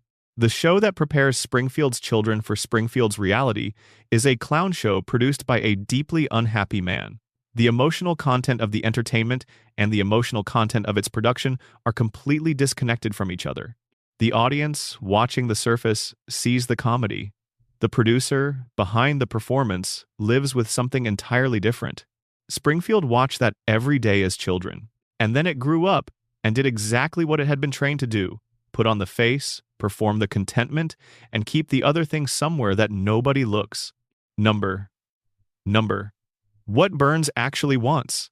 Everything we have discussed about Burns has focused on what he has done and what he does and how he survives. But there is a question underneath all of that which is harder to answer and more interesting for being hard. What does he actually want?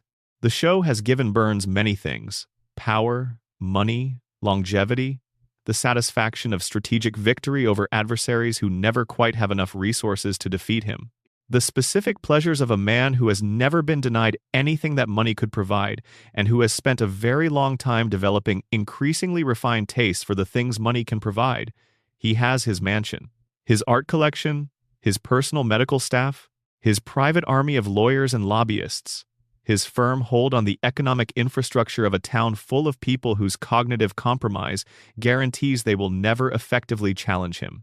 He has all of this, and across 36 seasons, the show has depicted a man for whom none of it is quite enough.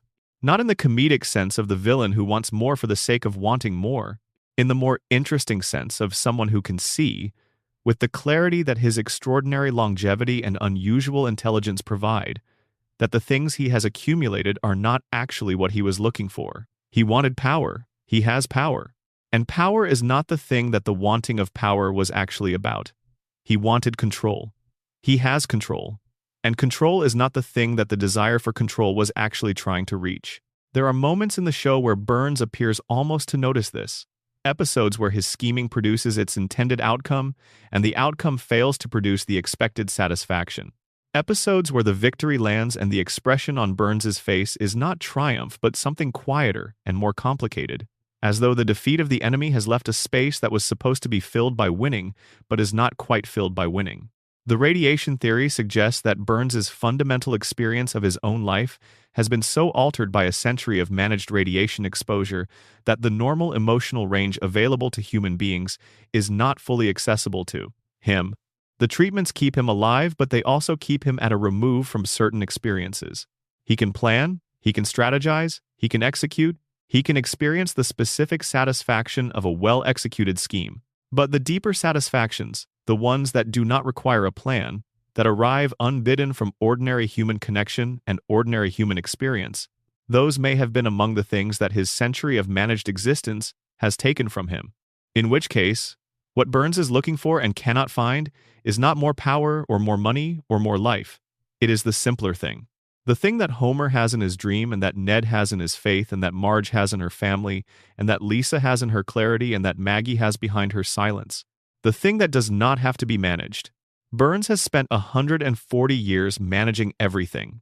The treatments, the schedule, the employees, the political relationships, the economic dependencies, the legal structures, the ongoing contamination, the ongoing silence of everyone who might otherwise be motivated to speak.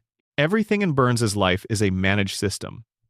Everything requires his attention and his resources and his continued engagement to remain functional. Nothing is self-sustaining. Nothing runs on its own. Nothing is unconditional. And Homer Simpson, asleep in a hospital bed, is dreaming of his family unconditionally. Not because he managed it, not because he planned it or schemed it or executed it, because it is his, and because it is his, it does not require management. It simply is. Burns cannot dream the couch gag. He does not have a couch. He has a throne, purchased, maintained, positioned in a room designed by a professional to maximize its effect on visitors. He has everything that can be purchased and nothing that cannot be. And what cannot be purchased is the thing that the purchased things were supposed to substitute for. He knows this. The show gives you enough glimpses of Burns's inner life to suggest that he knows exactly what he has traded. A century of managed existence in exchange for a managed existence. Every year of survival purchased at the price of the kind of life that does not need to be purchased. He is too expensive to die. and the cost of being too expensive to die was everything else. He is not the villain because he is cruel. He is the villain because he is what cruelty produces when it has all the resources it needs and all the time it requires, and nothing left to surprise it. He is the end point of a certain kind of ambition applied without limit across a very long period of time. And somewhere in that endpoint, in the specific loneliness of a man who has everything and cannot feel it, the show finds something genuinely sad, not sympathetic, not excused, just sad. The specific sadness of a person who chose correctly by every metric he was given and arrived at an outcome that reveals the metrics were wrong. Burns will probably outlive Homer. He will probably outlive everyone we have discussed. His treatments will continue and his equilibrium will hold, and the economic loop will keep running, and Springfield will keep paying, and Burns will keep existing for another decade and another after that, sustained and managed and alone in his mansion at the top of the hill that overlooks the town he owns. And Homer, if the coma theory is right, will be at the couch. And Maggie will be watching. And the dream will keep running. And the loop will keep floating. And the show will go to season 40. And the family will be on the couch when it does. Number Marge, and the weight she carries. In 36 years of theories and analysis and fan investigation, Marge Simpson is the character who gets examined least often. The theories orbit Homer and Burns and Maggie and Ned. The structural arguments are built around the power plant and the timeline and the geography.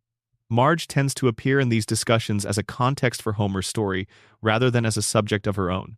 This is an enormous oversight. Because Marge Simpson is the most load-bearing character in the show's entire architecture, and the weight she carries has been invisible precisely because the show and the fandom has accepted her role as background structure rather than as the primary active agent she actually is.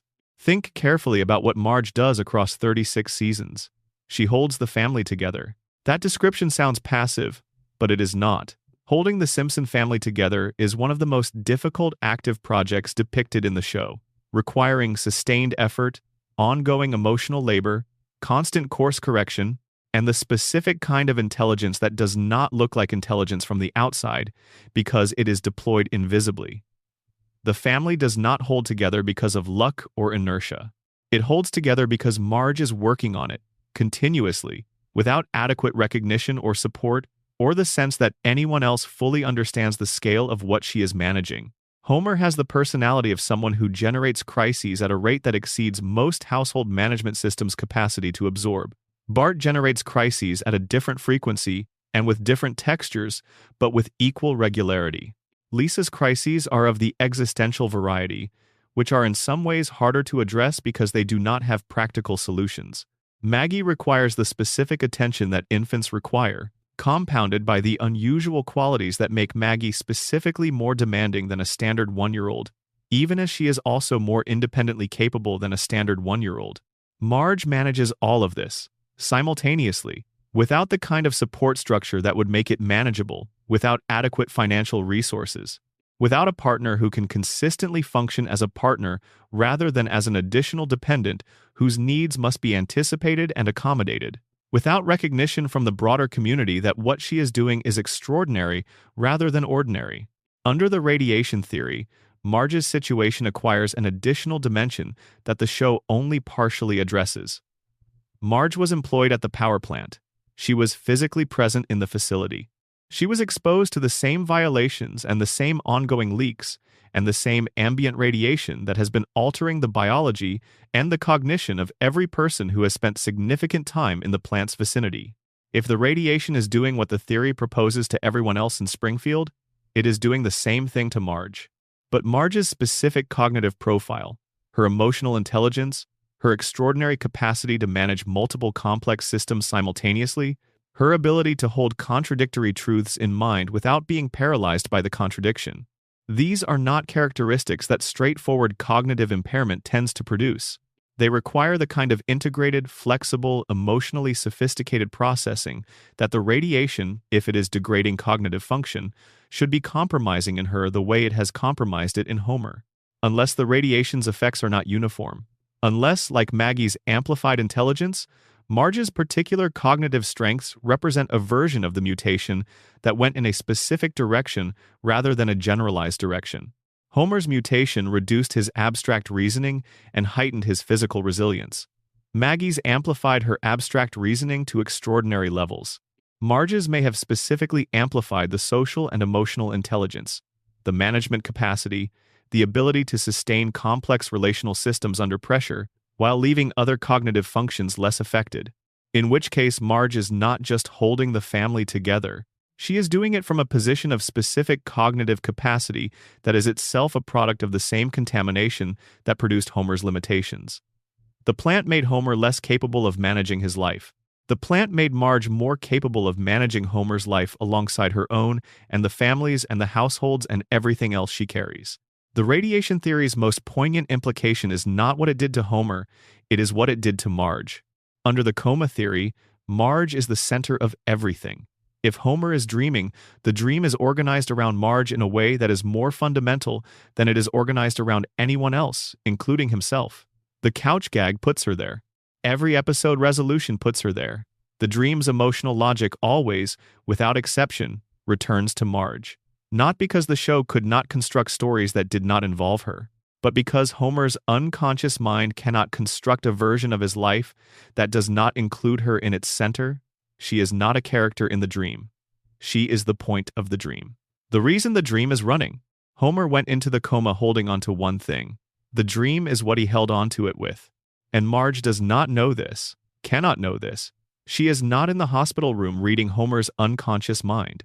She is wherever she actually is, living the 32 years that have passed since the vending machine fell, aging in the way that people age when the years are actually passing, rather than in the suspended way that she ages in the dream. She is real and she is out there and she is the reason the dream has not stopped. Homer is not dreaming about adventure. He is not dreaming about being important or powerful or respected. He is dreaming about coming home to Marge. Every single episode, in every single variation, in every surreal departure from recognizable reality, and every escalating impossible premise, the story ends with Homer coming home to Marge. It ends at the couch. It ends with the specific gravity of that specific relationship pulling everything else back to its stable point. The dream is a love letter, and Marge is its only addressee. Number. The longer you watch, the stranger Springfield gets. There is a quality to The Simpsons that becomes apparent only when you watch it across a very long period of time. Not weeks or months, but years. Across years, a pattern emerges in the show's internal reality that individual episode analysis tends to miss because you need the accumulation to see it. Springfield keeps getting stranger. Not just in the narrative sense where the coma theory explains escalating surrealism as a product of a deteriorating dreaming mind, but in a more specific, more textured sense. The specific strange things that happen in Springfield in later seasons are strange in a different way from the specific strange things that happen in early seasons. The early strange things are the strange things that could happen in a real town if you were willing to exaggerate. The later strange things are the strange things that could happen in a town that has been operating outside normal rules for long enough that the rules themselves have begun to break down in unexpected ways. The early season's strangest moments are essentially satire taken to its logical extreme. The show takes a recognizable social phenomenon, exaggerates it to a point where its essential absurdity is visible, and produces comedy from the gap between the exaggerated version and the recognizable version the audience understands as the original. This is normal satire. The Simpsons was very good at it. The later season's strangest moments feel different. They feel less like exaggeration of real things and more like real reports from a place that has diverged so far from the normal that normal standards of measurement no longer apply. Homer goes to space in a way that reads, in the coma theory, as a dream sequence where physical laws have fully dissolved. Burns turns out to have been alive during the First World War, and the show treats this as a piece of biographical information rather than as a departure from possibility. Because within Springfield's reality, the possibility of it has already been established by everything that came before. The universe of Springfield has been expanding away from the universe of recognizable human experience for long enough that the distance between them has become genuinely enormous. This expansion has its own internal logic. Every impossible thing that Springfield accepts as normal creates the context for the next impossible thing to be accepted as normal. Three-eyed fish becomes baseline. The man who glows in the dark becomes baseline. The safety inspector with an IQ of 55 becomes baseline. The principal who is not who he says he is becomes baseline. And as each new impossibility is absorbed into the baseline, the threshold for what counts as impossible rises, and the next departure can be larger. By the time you reach the later seasons, Springfield has accumulated enough baseline impossibility that almost anything can be absorbed without straining the show's internal reality. The universe has been stretched. The rules have been relaxed through 36 years of creative pressure. And the result is a town that is genuinely operating in a different register from the town that the show began with. The radiation theory explains this as cumulative biological and environmental alteration. The longer the contamination runs, the further its effects extend. The baseline of Springfield's reality has shifted because the contamination has been shifting it incrementally and continuously for decades. The characters are not the same biological entities they were in Season 1. The town is not the same physical environment. Everything has been altered by everything else, and the alterations have compound interest. The coma theory explains this as brain deterioration. The dream becomes less constrained as the brain generating it becomes less capable of constraint. Structure requires cognitive resources. As the resources degrade, the structure loosens. The dream becomes more permissive. The rules become more flexible. The impossible becomes easier to accommodate because the mind generating the possible can no longer distinguish it from the impossible with the precision it once could. Both explanations produce the same observed outcome. Springfield keeps getting stranger. The show keeps moving further from the recognizable toward the genuinely uncharted. And the audience, having been trained across decades to accept Springfield's internal logic as the operative standard, accepts each new departure as the current normal. You become Springfield when you watch Springfield long enough. You accept the yellow skin and the four fingers. You accept the ageless children and the immortal billionaire. You accept the floating geography and the flexible timeline and the memories that change shape between seasons.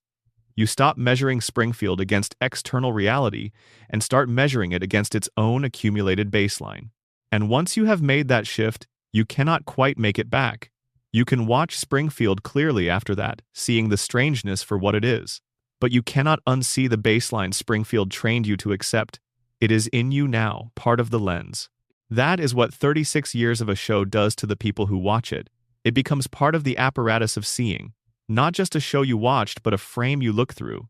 A set of expectations about what is possible and what is strange and what is normal that was built over decades and is now, for many people, as much a part of their experience of American life as anything that actually happened to them.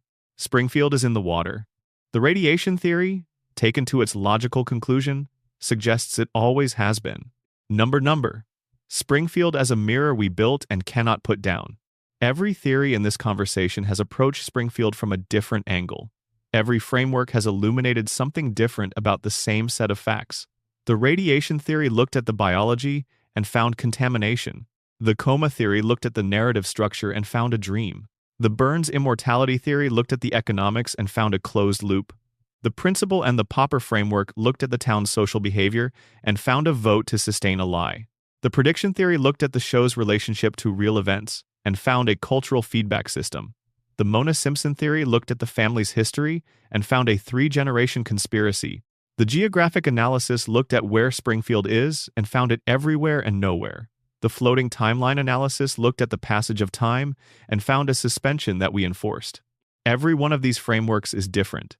Every one of them is also, underneath the different angles, saying the same thing. Springfield is not an accident. It is not a lazy construction or a production shortcut or a collection of continuity errors that accumulated over decades because nobody was paying careful enough attention. It is a coherent place, a real place, in the sense that fiction can be real. Built with intention, maintained with care, refined through 36 years of creative attention from hundreds of people who understood what they were making, even when individual decisions seemed disconnected from any larger pattern. Springfield is a real place, and the real thing about it is the darkness underneath the comedy. The contamination the town cannot see because it cannot see. The dream that will not end because ending is the thing the dreamer cannot face. The shooting that was closed rather than solved. The immortality that was engineered rather than gifted. The truth that was tied to a train. The silence that is the smartest thing anyone in the family has ever done. The conspiracy that started with a 1969 raid on a biological weapons facility and ended 3 generations later with Homer at the plant every morning, too damaged to understand the architecture of his own suffering. These are not small things. These are the kind of things that, in a realistic story, would be the only things. They would be the subject of the narrative rather than the substrate underneath it. The Simpsons is not a realistic story. It is a comedy, and the comedy has for 36 years been the most effective possible delivery mechanism for these things. Wrapped in laughter, they go down easier. Framed as jokes, they bypass the resistance that direct statement would generate. You laugh at the three-eyed fish because it is absurd and visually funny, and the show treats it as a sight gag. And then you stop laughing and you ask the question the show has been waiting for you to ask. If the fish are three-eyed, what happened to the people who drank the same water? And the show has the answer ready. The show has always had the answer ready. It is just waiting for you to stop laughing long enough to hear it. That is The Simpsons. 36 seasons of a question dressed as a joke, waiting for someone to ask it seriously. 36 seasons of an answer hiding inside a comedy, waiting for someone to look for it. 36 seasons of a family on a couch in an impossible town in a floating timeline in a state that does not appear on any map, holding on to each other through every catastrophe that the show can generate, and the town can forget, and the dream can sustain. They are still there. The couch is still there. Homer is still finding his way home at the end of every episode. Marge is still the point the dream is organized around. Bart is still in the gap, refusing. Lisa is still asking. Maggie is still watching, behind her pacifier, behind those enormous eyes, behind 36 years of strategic silence. Waiting? For what? We do not know. We never have. And maybe that is the most honest thing the show has ever done. Leave Maggie's ending unwritten. Leave the question that her silence implies unanswered. Keep the most important potential action in the show's entire history hovering in the future that Springfield cannot reach because the timeline will not let it land. Maybe that is the loop's purpose. Maybe the timeline floats to keep Maggie waiting in the moment just before she acts, to keep the possibility alive, to keep the threat of genuine transformation present in the corner of every episode, behind the couch gag and the Homer Bart strangling, and the nuclear plant in the establishing shot, and the Ned Flanders greeting from next door. Maybe the show knows what Maggie is waiting for and has decided that the show ending is the only form that answer can take, and so the show does not end. The timeline floats, the couch receives the family every week, and Maggie waits, and we wait with her, because we have been in this with the show long enough that waiting has become one of the things we do together. Us and the family and the town and the impossible loop and the dream and the radiation and the lie that the real Skinner is still on a train going somewhere we will never be shown.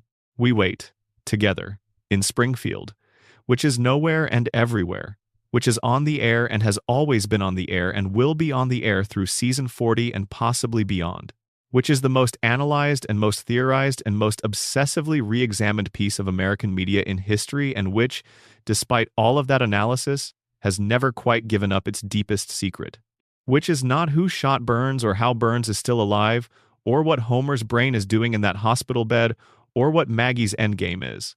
The deepest secret of The Simpsons is something simpler, something that the show has been demonstrating rather than stating for 36 years, through every episode and every reset and every impossible event and every family returning to the couch. The deepest secret of The Simpsons is that love, the specific, imperfect, inarticulate, chaotic strangling your son on the couch kind of love that Homer and Marge and Bart and Lisa and Maggie have for each other, is the one thing in Springfield that the radiation cannot compromise, and the coma cannot contain, and the collective denial cannot vote away, and Burns cannot buy, and the floating timeline cannot exhaust. It is just there, every week, at the couch, unchanged and unchangeable. The town is a contamination zone. The residents are symptomatic. The billionaire is too expensive to die. The truth is on a train. The baby is planning something. The dream has not ended. The timeline is floating. The geography is impossible. And the family is on the couch. Every week, without fail. That is The Simpsons. That has always been The Simpsons. And it will be The Simpsons for as long as we need it to be. Sweet dreams.